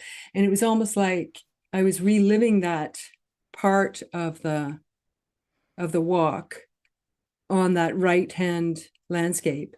And the other thing that was happening at the time, this is just my regular real life, is that I guess I've been going through a little bit of a fork in the road feeling of, I could focus my work this left-hand way, or I could focus my work this right-hand way. I could live this left-hand way. I could live this right-hand way, decisions or forks and questions. Yeah. Okay. Oh, it's fantastic. Love it. I love it. That's great. Thank you. I've been thinking about it ever since. I just can't stop thinking. Yeah. How many days ago would you say it was? You said it was relatively recent. Well, my last entrance here was September 26th. So this was like the beginning of October, I think. Yeah. Okay. 2 weeks ago. Yeah. A couple weeks ago. You'd be amazed to how many times I've had people go, I had a dream to share and I had one last night. Let's do that one instead. So sometimes the brain will say, hey, don't waste this opportunity. If you got a question, let's get it looked at. But then also, even if you hadn't booked with me by that point, it doesn't matter. Dreams just come and they tell us things. No, I hadn't booked with you. I don't Fair enough. think. Yeah, and it doesn't need to be. You don't have to wait until you don't have to schedule an appointment and then wait for a dream to happen. We're not going to do that. So you can choose any. I've had people choose stuff from. Here's a dream I had as a teenager, a series of recurring dreams, and then we look at why they stopped. It may be why they might have come back after a gap. But yes, and I love what your former listener said about sleeping on things. Like I used to do that too, where I'd sometimes before I go to sleep, I'll ask the subconscious, question like, how do I deal with this? And sometimes I get an answer, sometimes I get another question. For sure. And then I have a very fascinating phenomenon, which happens is that I tend not to remember my dreams. I think that's part of my fascination with dreams. Tell me your dreams. I can't remember mine. Let's talk about that. But I will go to bed with an open question, uncertain of how I feel about it, what it looks like, what I want to do. And I will wake up with an answer in the morning and have no memory that I had a thought process or a dream, although I'm certain I did. Brilliant. I love that. Yeah.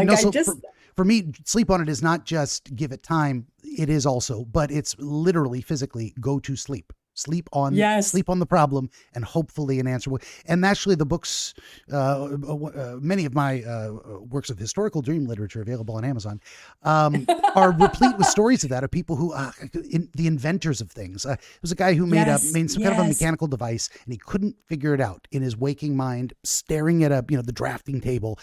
Went to bed, woke up in the morning, and he was able to tell the dream and how it revealed to him the answer.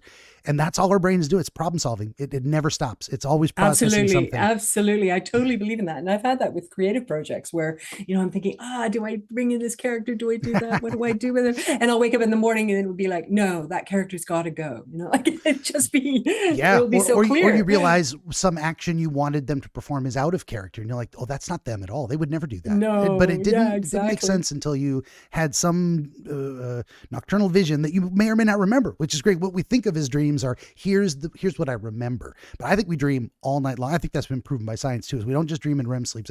You wake up someone at any point in the night after they've gone unconscious, they will wake up reporting, oh, I was seeing or thinking something. So yeah, a friend of mine calls them downloads. Sometimes what we're doing are just downloads.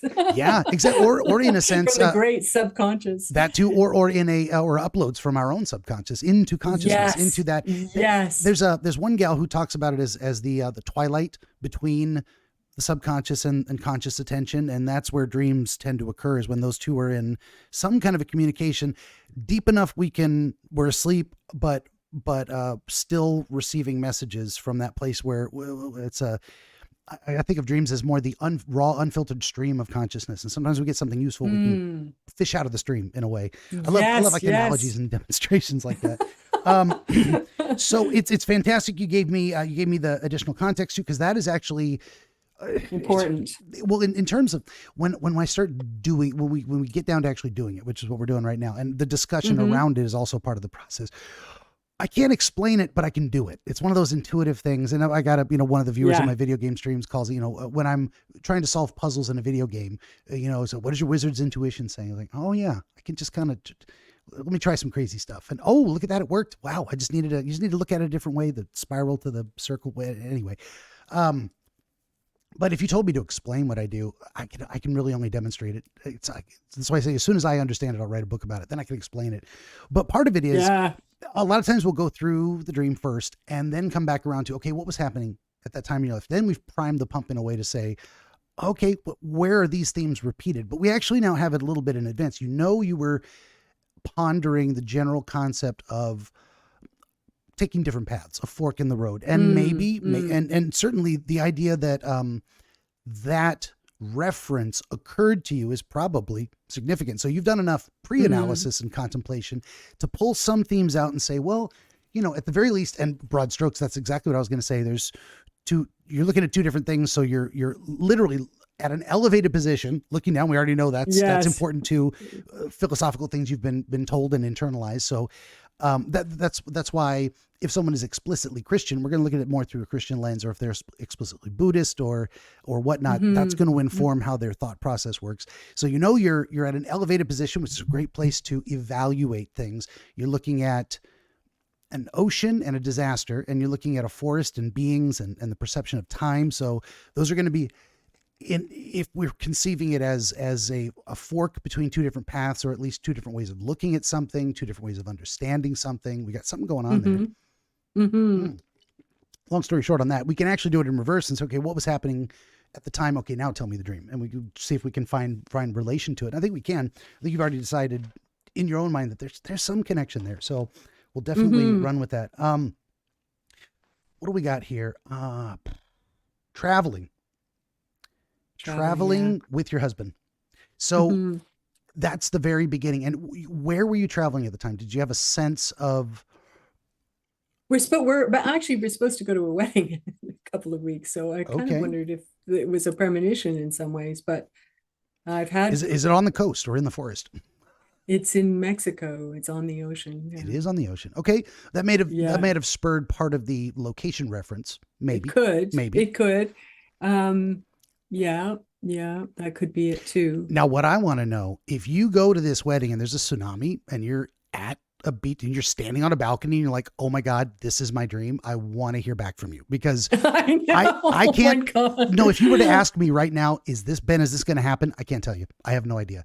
If it does happen, I want to know, because that's ridiculous. That's amazing. And I've had people, before 9/11, there were all kinds of people having all kinds of dreams. Before the sinking of the Titanic, there's reports of wives waking up and telling their husband, do not go on this trip. And he stayed home and the boat sank. Whoa. Now, maybe she just had a dream fearing a boat would sink. Sure. But it did. And Yeah. Okay, coincidence, who knows? I stay out of that half, not because I don't believe in it. I think it's entirely real. I call it, lovingly call it the spooky woo side. I'm just not an expert in that. I can do the psychological Yes. analysis, the symbolic stuff, relate it to your Yes. personal life, your thought process. I try and stay in my lane in that sense. But I Yes. love that other stuff, and I want to know. I want to tell everybody it's real. This happened. I don't know what it is, but it's fantastic. It's fascinating. Someday, and it's funny how I was talking to myself about that in the dream, like this reminds me a little bit of Phuket. And why are the people walking so slowly? Like they should be running. Yeah. And for sure, direct reference to the idea of, from your vantage point, and we were going to get there, but I will just throw it in now. From your vantage point, you're able to see better and understand better than the people who are about to be afflicted by this circumstance. And you're referencing this. Okay, this is like another natural disaster that I've seen, which makes sense. We use these. Dream pulls up references and puts them in there on purpose to say, okay, imagine this is what's happening. It is a tsunami like Phuket. They are going to be in danger. And at that point, you've got people who are, in a way, the way I would phrase it, and you always check in with yourself. If you get a little, zing from the head to the heart or whatever, or gut, that says, whoa, that makes sense. It's people too close to the problem. They don't have the right distance from it to see what's about to happen, but you do. But then there's also, you're kind of helpless to. Yes, because I can see way out to the ocean. They can't see that, and you could scream at the top of your lungs, and they're just too far to hear you. And they may even see the problem, but they don't realize they need to move faster. They're not responding to it properly. There's something about that. So that was more the feeling. That was more the feeling. What you just said there. Yeah. The idea they were walking away. They knew enough to walk away, but they didn't realize how serious it was. Yeah, the problem was more serious than they saw. Yeah. So the idea of trying to communicate to, or being unable to communicate to someone, on one half of this is unable to communicate to someone how serious their condition is, give them good advice to get them out of it, which a lot of what you're doing in writing and poetry is trying to communicate thoughts and feelings and perspectives. And poetry, especially trying to evoke an emotion from someone. Here's what it felt like to have these thoughts, or to see what I saw.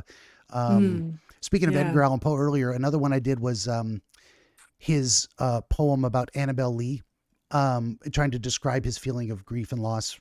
Because there's I think it's a historical fact, he lost a young woman he was in love with when he was very young, and it just wrecked him for life. He's never been the same. He writes Wasn't it his sister? I thought it was his sister. Maybe it was. I'm not a Poe historian. He was totally devastated and never recovered from it. I do remember that story. Melancholy. Well, and then we get some of the greatest works of art ever, which is very interesting. The suffering of artists, that kind of thing. Is sometimes you have to suffer greatly to make great art. But I put that in a blues riff, talking about the story of Annabelle Lee.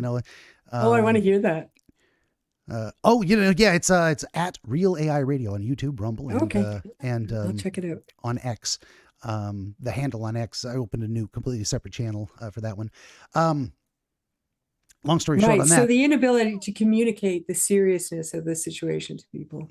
Yeah, for sure. And that was actually where I was going with that. Is the idea is that, each poem decides kind of what it wants to be. Well, this was a sad poem about loss, and that's the blues, man. I suffer. I'm suffering here, and so you really, to hear it sung, it's powerful. But so you got that. But all right, so actually getting to the dream, with lots of different elements, but I like to go through it a little bit in order, just to see it as well as I can. So in the very beginning, the first thing you told me about the dream is that you were traveling. Now there's two different ways you experienced that. One is, I had a knowing that I was on a trip with my husband, that I was traveling with him somewhere.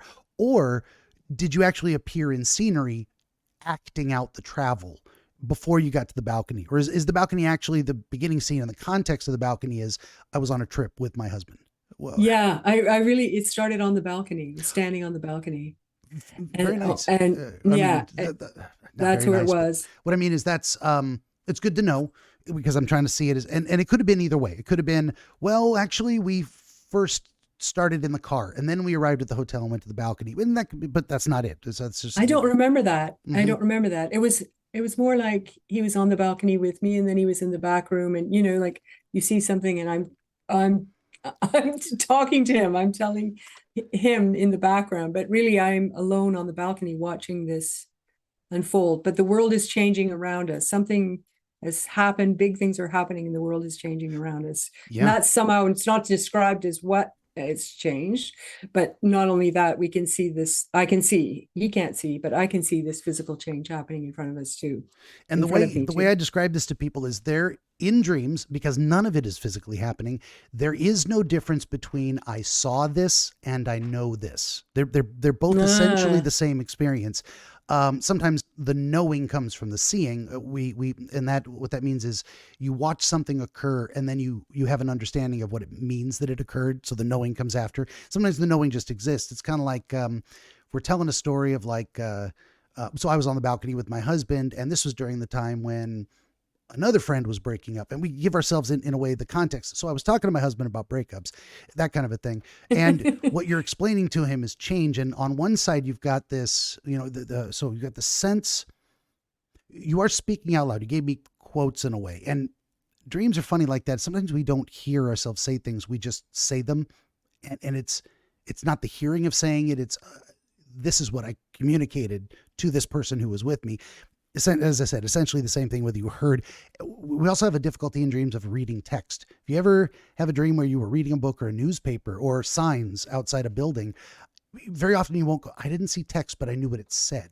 I knew what it meant. Yeah, It's exactly. like things are known, and things are known. It's like the voiceless voices of God in the dream, Yes, right? absolutely. There's no voice, but you know what it's saying. Yeah, we say You know God the speaks, message and we get messages, so to speak, or in silence. not to speak, Yeah. in absolute silence. Yeah, it's not words. It's That's not words. Well, that's the thing too. Is Yeah. like, okay, so again, it's weird to say some of these things. I think God talks to me. I don't hear the voice of God, but what do I mean by that? I open myself up to the Holy Spirit of being beneficial to you in this process. And Yes. with the ideas I get regarding connections that I then communicate, I think that's just me being a channel through which hopefully that ultimate great spirit of beneficence of being helpful comes through and speaks. And Yes. but I'm not hearing Yes, voices. yes. I don't hear voices. Nothing get against you you. if you do. That's just not my process. It's no spirits, no holy booming.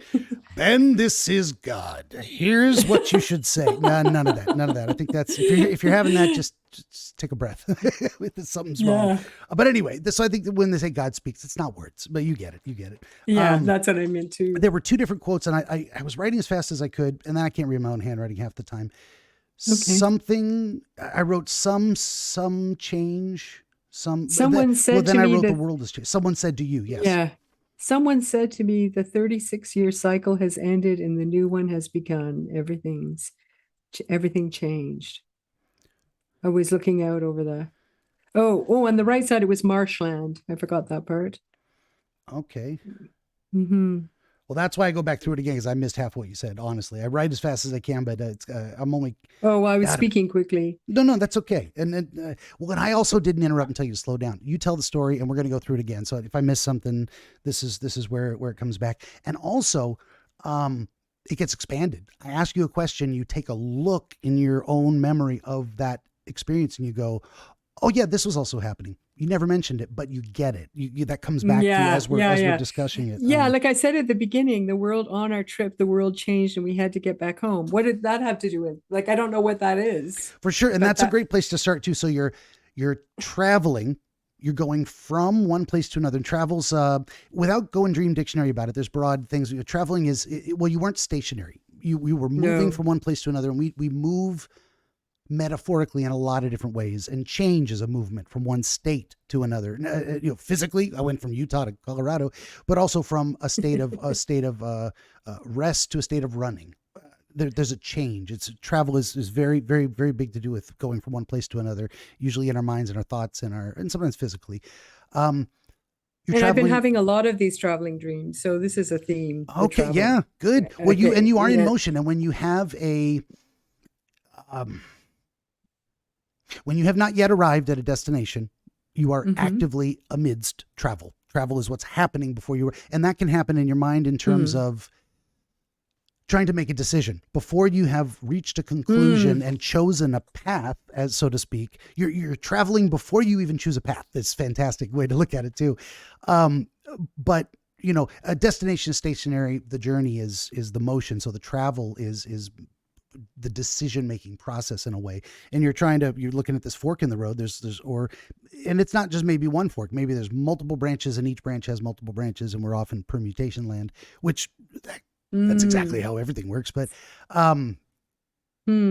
yeah. So, but what you're bringing with you also is your husband. Now, he doesn't say or do anything necessarily. He's in the dream. It's kind of like he's in the other room. He was there with me on the trip, but he's in the other room. He's not seeing what I'm seeing. And metaphorically too, important people in our lives are always with us in a way, even after they've passed on. They still, and it's not literally their spirit is in us, that kind of spooky woo thing, but what they mean to us, who we understand them to be, what they might expect from us, what the relationship with them that we want to preserve. So, I would guess you probably talk things through with your husband. He's someone you would go to say, here are my thoughts, help me make a decision or figure things out. So you've brought that representation with you as someone to listen to. What does it mean to listen to your thoughts?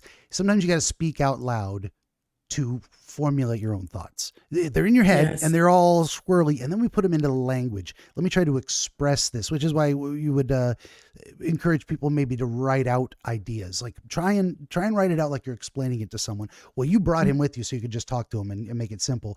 But it also represents, probably, as I was saying, that you value his perspective, that you think there's a point in telling him to settle your own mind, and you might get some good feedback. So he's definitely something you want. And just his presence, you didn't pick someone else. You didn't pick a random stranger. You didn't pick your sister. You didn't, pick an ER doctor or whatever. You brought. There was no one else I recognized in the dream. And I didn't actually see him exactly. Yeah. I think about it. And that's another great way. I think that's another confirmation too, is because he's not actually physically standing on the balcony with you, but he's there and he can hear you. So you've brought this representation of this important person you would rely on for feedback and to hear your thoughts sorted through verbally, to be present. And that it's kind of, he's in a way a prop in a sense, but it's the same thing as saying, I love this example too. This is why I tell people not to rely too much on dream dictionaries unless you build your own dream symbols. Here's what things have meant in the past, though that might be good.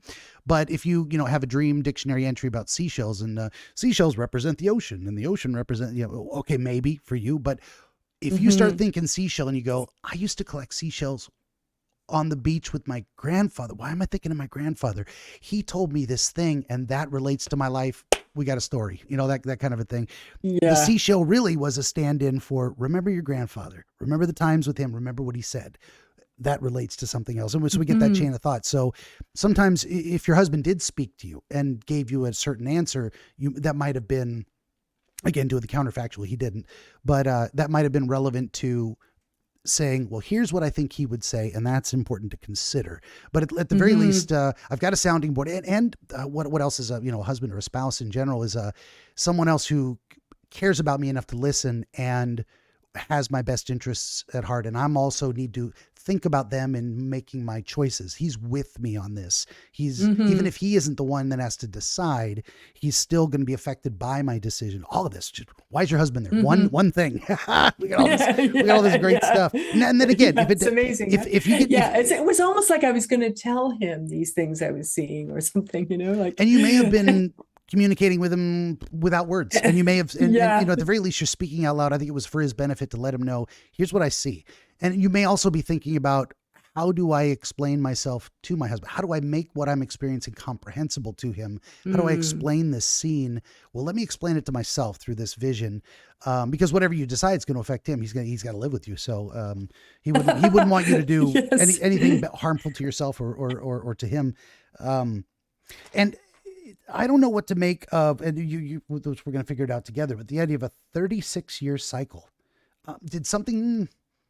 Is that a reference funny because to that's something I was told. Or, It is, because there is, it's funny. Okay, so I spoke to an astrologer who told me this. There is this 36-year cycle ending, and it's ending also in my own chart. So I was told that piece of information, and I guess it just popped. That's a download. It just popped into the dream. Sure. Yeah, absolutely. And it's kind of like, the dream is warning that, well, it's not warning as in negative. It's just saying it's like the old world has ended and this new world is coming. That's what feels like the message, not just me personally, but in general too. I mean, we feel that, don't we? That things are crumbling and transforming before our very eyes in sometimes positive, sometimes disruptive ways. Yeah. So that was the feeling in the dream. Like, yeah. Yeah, no, for sure. And just in broad terms, I mean, humans understand that change happens. Nothing stays the same forever. So why would why this imagery or this knowing or speaking in the dream is basically prompting you to, so if we think of it as a thought experiment, you're setting up the conditionals. Okay, you're on a vantage point. You've got your most reliable counsel with you to bounce ideas off of. You're going to view this scene, and we're during a period of, so it is kind of the establishing facts that tell you what you're about to see in context. So what you're about to see is, okay, change is happening. Here's questions. Here's or observations of theoretical outcomes, perhaps, or here's how you conceptualize the two maybe main different kinds of change you think could result from. But either way, change is happening. The change happening is not optional. It isn't like, well, change might happen. No, it is happening. And it very well could have been different. It could have been, nothing has to change. You could have had that experience of like, change will happen if you choose it. It's like, no, change is coming one way. In this sense, because you're on the horns of a dilemma, it's not, how do we phrase that? Some things are self-chosen, but they're not avoidable, in a way of like, whoever, who you are means that a decision has to be made. It can't be ignored. And it isn't that you couldn't choose not to. You could ignore everything, including your own wishes, hopes, desires, and just say, well, I won't allow anything to change. That's a choice you can make. You can choose not to allow change in some ways.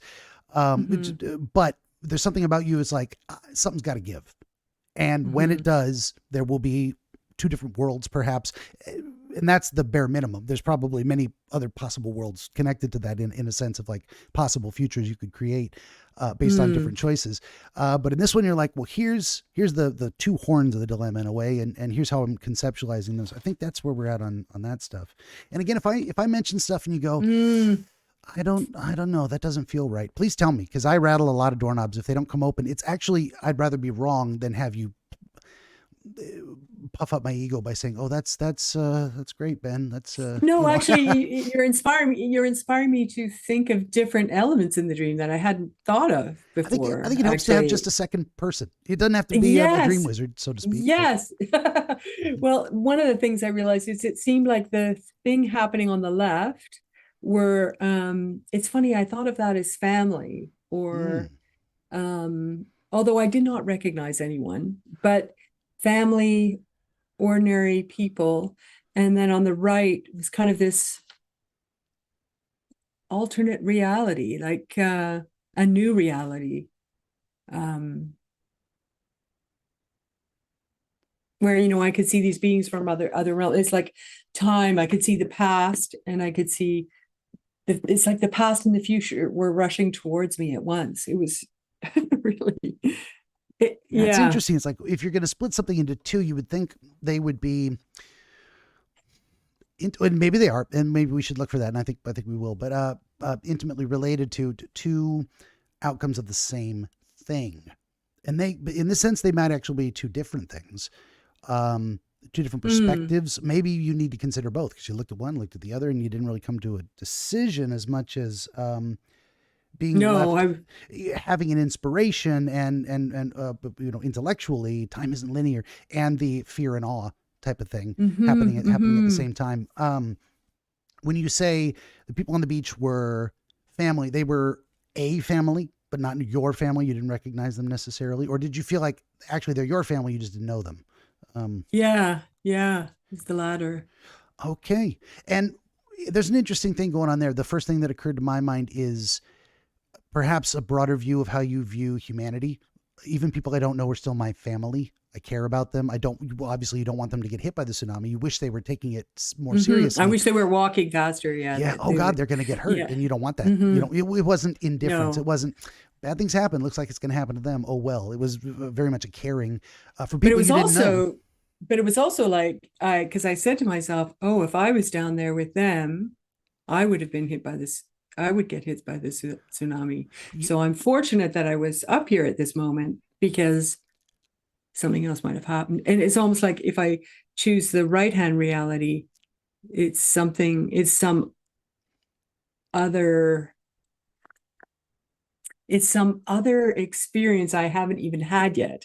Do you know what I mean? Sure. So I can't really even describe it. Yeah.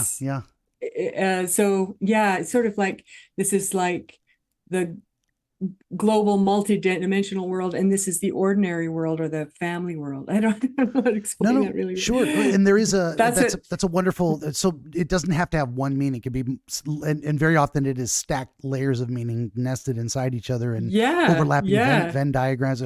If this was real Jungian therapy, we would spend weeks, months, possibly analyzing this one dream and all in minute detail and pull out as much as we could from it.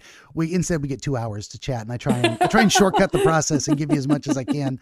And then some days I had too much coffee. You know, I was going to mention earlier, what is too much coffee? I had a second cup, and it spun me up. I usually have one and cut myself off, but I had a second one. So because you're sensitive. Yeah. I think but this is great. This is great though, Ben. I mean, I'm glad you're enjoying it. It's very nice of you to do it. Yeah. It should be an entertaining, enjoyable process as well as informative. Hopefully that's ideal. Well, you realize too how holographic dreams are. Like really do. They don't often, I find it's funny, because I went back to read some of my interpretations of my dreams, and I feel at the time when I'm reading the interpretation, I'm like the mouse looking up, and I'm missing the holographic wholeness of it. And sometimes that's hard to actually put into words. No, it is. You know? Yeah. And the idea of the dreams, when we're awake, we look back on them and they seem so ethereal and mysterious. But when we're in them, they feel completely real. We don't question, oh, I'm flying. Of course I'm flying. Why wouldn't I be flying? I do that all the time. It doesn't even, there's a complete lack of shock or amazement at the most impossible physical circumstances.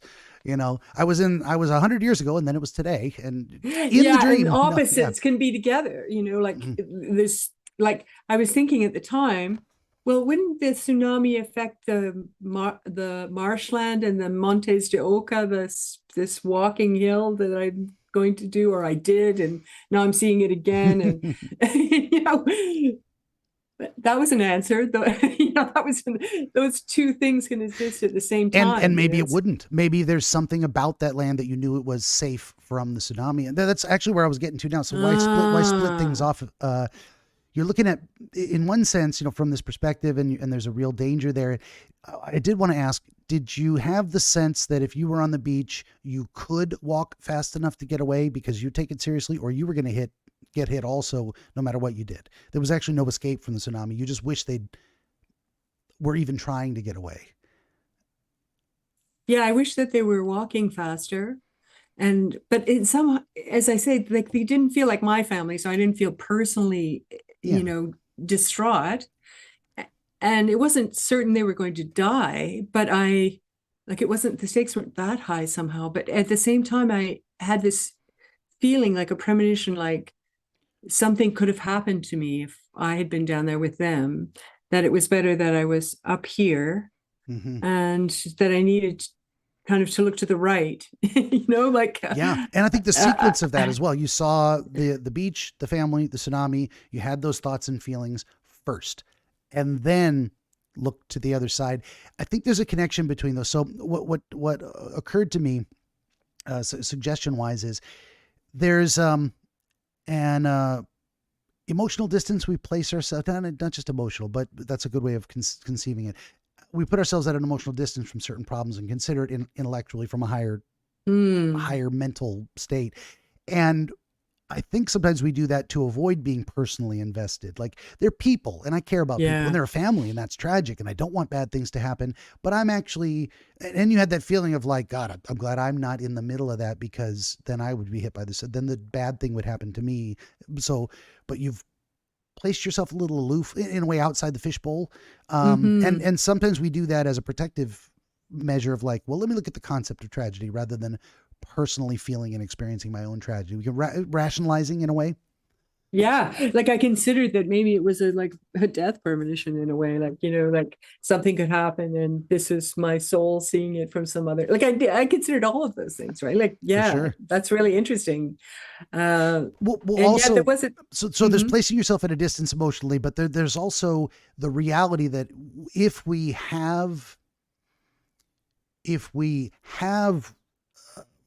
higher insight or whatever, if we are able to get outside of ourselves and look at the broad strokes of situations, we do have the ability to avoid certain tragedy because we can see it coming. And so it's not always good to be too close to the problem, as I was saying earlier, just as much as sometimes it's not good to be too far away from it, because then you're holding yourself aloof from living. And we can do that to keep ourselves from suffering, but then we're also not really. Sometimes you want to go to the beach because it's fun, and if you never go to the beach, you'll never get hit by a tsunami. But you never get to go to the beach. Yeah. So I think there's and it's interesting layers. because the right side is was referencing this spiritual walk, right? This walk that I took a long time ago. That seems important too somehow. No, for sure, and that's why the sequence of events is usually it's a stream of consciousness. Thought experiment, one piece connected to the next in order, which is why I like to go through it in order with people. So first, you maybe are recognizing your tendency or ability to take a higher view on things that might go wrong, a bad thing that might happen to someone in a way that you can sympathize with it. That could have been me. I have been in that situation before. I've been at risk of a tsunami because I was in the wrong place, wrong time or whatever.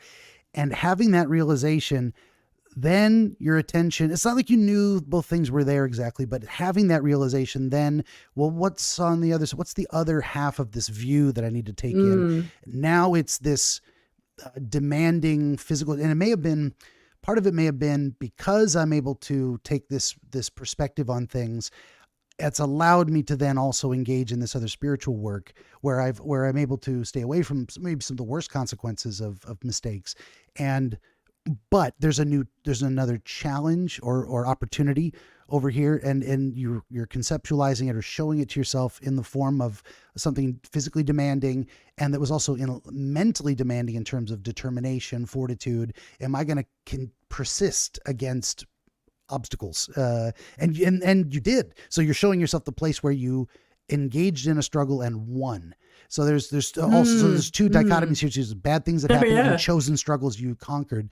Because at first it's like, oh my gosh, like what is that? Why is time moving? And why can I see people from the past? And why am I seeing this place I walked so long ago?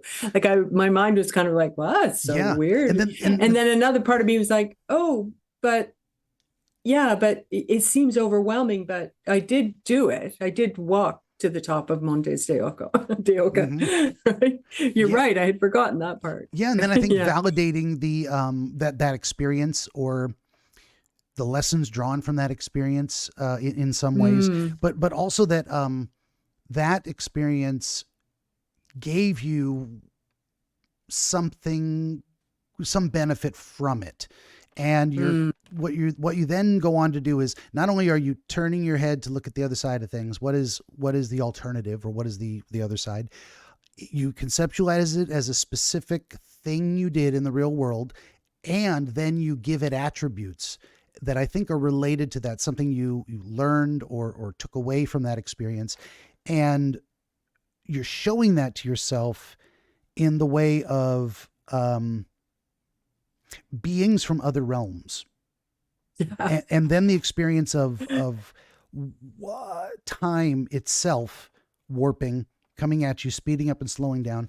There's probably a reference to, they say time flies when you're having fun. Well, time also flies when you are distracted or invested in something. You lose the concept of actively watching the clock tick. And then there's watching the clock tick. They say, watch pot never boils. Well, it does. Data did that experiment in Star Trek. He said, I've tried watching the clock and not watching the pot and not watching the pot, and it always boils in the same amount of time. And Picard said to him, try turning off your internal chronometer. Try not watching the clock. Don't time it. And then tell me what your perception is. And Data was like, Interesting. And all of a sudden the whistle of the boiling water goes off and he's surprised because he wasn't paying attention. He wasn't watching the clock anymore. So our perception of time is very related to attention. And our perception of time can be, we focus on time more when we're in pain. If you're struggling with something, it seems to last forever. It's you break your leg and God, you're in a cast for months. It's the like climbing a hill, like a huge hill. Climbing a huge hill. It could have taken you the same time physically as it did if you were enjoying it versus not.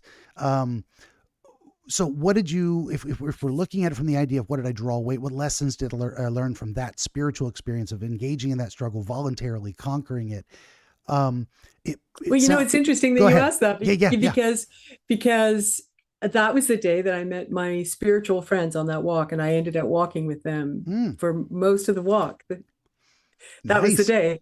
Yeah. And it was the worst day. Like there was a hailstorm. It was crazy, right? All these weird things happened. Yeah. And it felt karmic, I guess, like for sure. Whoa, this is a challenge. This is really going to be something, right? It's going to take everything I have. And at the same time, we met all these wonderful people at the end and had this amazing experience. So yeah. There's an interesting analogy there to the concept of beings from another realm. And that's sometimes you can meet people who live a completely different life and you learn things from them. And it's as if they are beings and they are literally physically beings, human beings who live in another realm. They live a completely different life in another place, experiencing things completely different from you. So it seems like there may be a bit of a connection with the idea of not only, when I went there, I met, and you called them your spiritual friends. So you had a connection with these people that represented their unique perspective on the world. And you found, actually, I have things in common. And not only things in common, the way we look at the world, but also seeking answers. And they probably shared their own unique perspective, gave their own unique insights to you that you're like, you see, that's what I'm talking about. I get it. And I've never thought of it that way at the same time. Yes. So that may literally represent them. Now, in the dream, what you say you met beings from another realm. Do they have a shape or form or just the concept that they were present? Well, it was like you could see through them. It's like I could see the people who had walked on this land before. Like, I remember saying to Alan when we were doing the walk, I was so creeped out in that place. And I thought, it's the ghosts of all those dead Basque soldiers are getting to me. I don't know. This is a creepy place, right? But at the top of it was this amazing, beautiful church. And it was the simplest church on the Camino. Like it was there was none of this filigree gold, none of that stolen from the Mayans, none of that. It was plain, simple, beautiful in a little retreat. Like this little retreat, and we met these wonderful people, and we all went out to dinner, and I walked with several of those people for the rest of the walk, or most of the walk. So I felt like I met kindred spirits, So, but when I was looking down, when I was from the balcony, it was like I could see people from the past, like from other times, walking the same walk. Okay. Like the other, God, now I'm getting a rush. Please. Kind of like there's a saying, they're called the Santa Anas, that in magical Galicia in Spain, they believe that if you see the ghost of a pilgrim walking at night, because so many pilgrims walk these roads for hundreds and hundreds of years and they died, right? Many of them died along the way. And they believe, I guess, that these ghosts wander. And if you see one passing over this particular bridge at night, you have to carry his burden for 30 days. This is something that someone told me. It's a kind of magical thing. And so I thought, now in speaking to you, I did not think of it at the time. All I knew was that it was like I was seeing people from the past, but almost like pilgrims from the past, but they weren't climbing the hill. They were coming towards me and I could see them, and they were like transparent. They were like transparent. And I was like, wow, like I thought they were people from now. And then I realized, no, that's the past. Gotcha. I'm seeing the people from the past, like the spirits of the past and what they're doing. And it's happening now, like the future and the past are happening simultaneously. For sure. Yeah. And it was wild. Yeah. You got a little, I get a rush from visceral that. feeling. Yeah. No. So that's interesting. They would say, if you see the A pilgrim, pilgrim, the ghost of a you're going to pilgrim. carry their burden. So it's, in a way, now maybe that's not a bad thing, but it's definitely an unexpected, supernatural, in a way, phenomenon that's going to affect you, and you're going to carry it with you afterwards. So there's that portion of it. That idea, that concept comes into your dream, but you don't show them going up the hill. You show them coming back.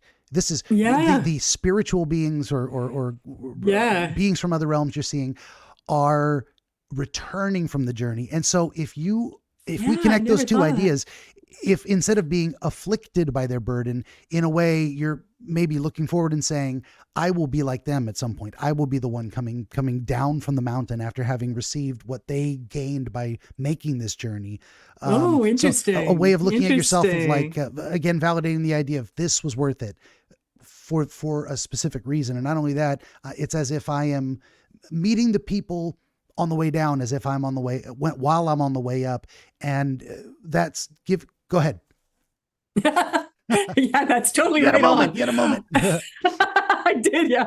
I realized it was kind of like I could choose this happy, easy beach life over here, but I might get hit with the tsunami, or I could take this harder road and walk up this road, but I would, meet these kindred spirits, and time would disappear, and that's interesting because on the walk, time did disappear, right? There was you said time. It was warping and flowing. There was at least the perception, at least the experience that time could be perceived in different ways.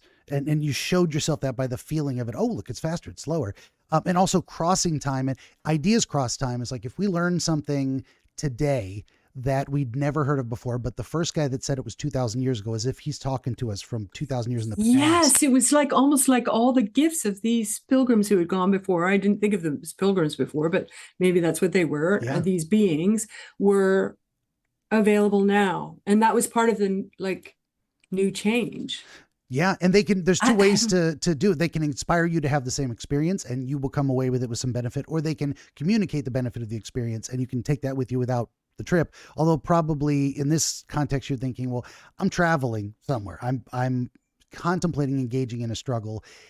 I need to know that it's worth it. And the way you just phrased that, the beach life seems easy, but that way, in a way, you're conceptualizing it had dangers. It has danger. It has its own dangers. Climbing the mountain has dangers. Sometimes pilgrims die. So you're showing yourself these beings that, but rather than showing yourself the people that failed, who didn't make it any further than the bridge, therefore you have to carry their burden for them. They're actually showing you, look, it's possible. Yeah, they're returning. It's possible to succeed. I came back from it. You can too. And you had the concept that they were, and then that caused you to see the warping of the nature of time. But then also you're like, oh, wait a minute, time's not linear. And it was, it was like, oh, I've always been told this, and now I'm actually experiencing now I get it.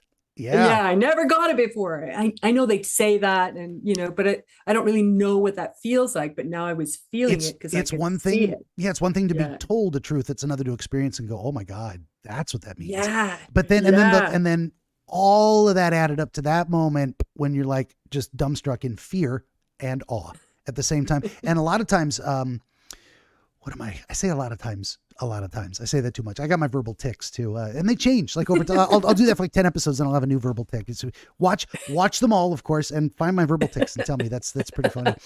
Okay. But not just you, like everybody, but you don't have to watch anymore than you already did. I appreciate it. But go ahead. We are. Oh, this is so interesting.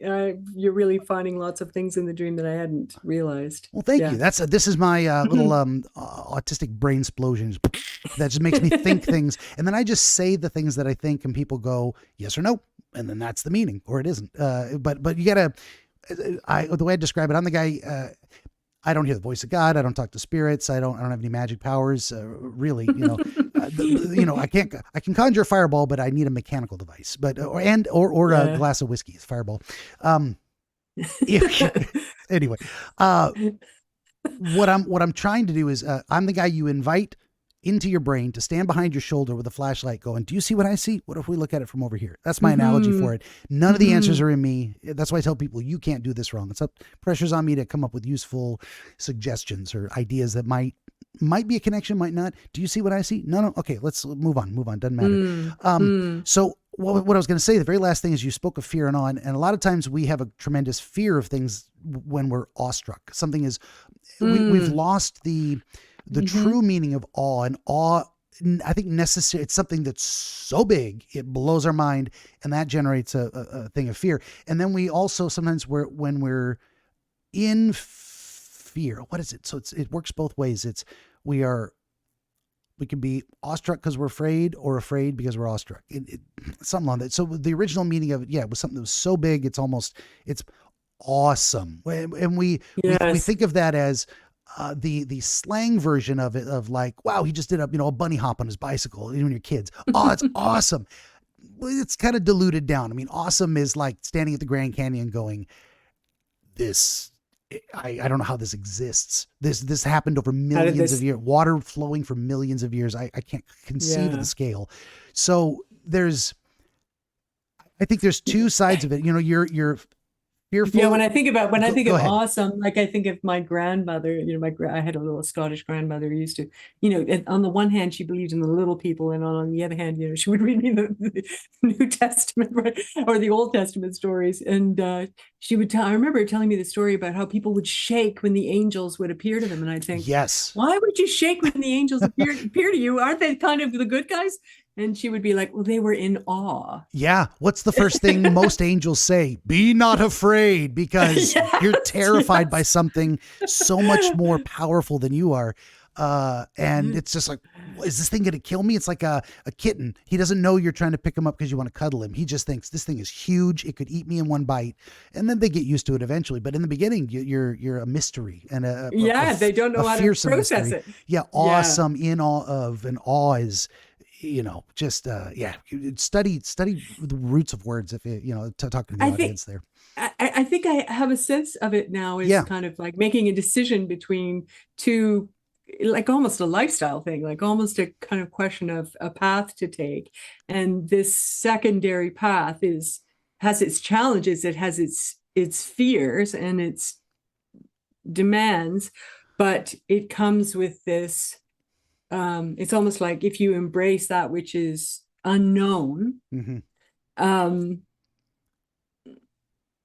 you will be transmuted by this awe. Like things will appear, the time will disappear. You will see the pilgrims returning. You will, feels a little bit like that. And definitely you've got both things at the same time. Like just because you're afraid doesn't mean it's the one scene, the beach, the calm beach is not inherently fearful to look at. That's beautiful. It's a beach. It's wonderful. I love the beach, but there may be something to fear there that you don't see.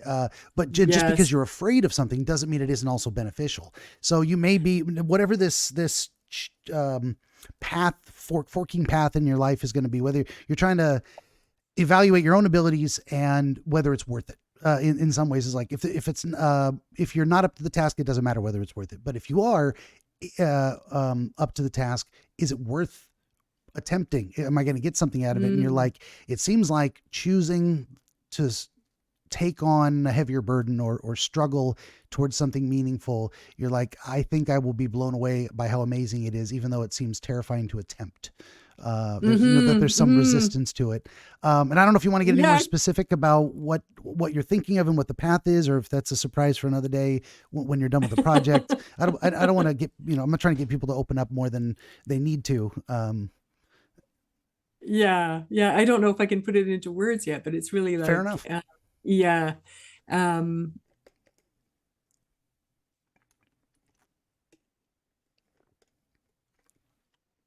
What it's telling me, the lesson from the dream feels like what it's telling me is take the road, take the path, whenever you get to the fork in the road and you can't decide, the left or the right, take the path that that's not easiest.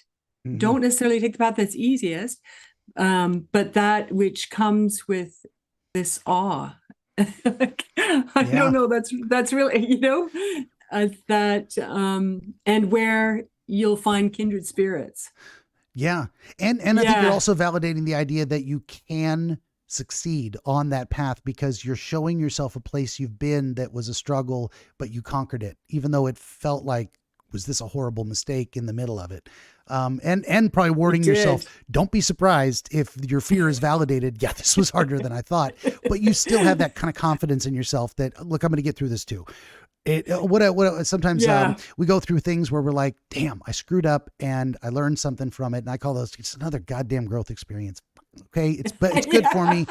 But man, was that unpleasant. I love that. I love that thing too, where the old Chinese story, I tell it different every time, but the farmer and the horse, and, you know, if a farmer's horse has a foal and his neighbor comes by and says, oh, that's good news. And, I love this story. Yeah. And the farmer says, perhaps. Well, then it turns out the next day, the little foal kicks his son in the leg, breaks his leg. The farmer comes over and says, oh, that's terrible, terrible news. And the farmer says, perhaps.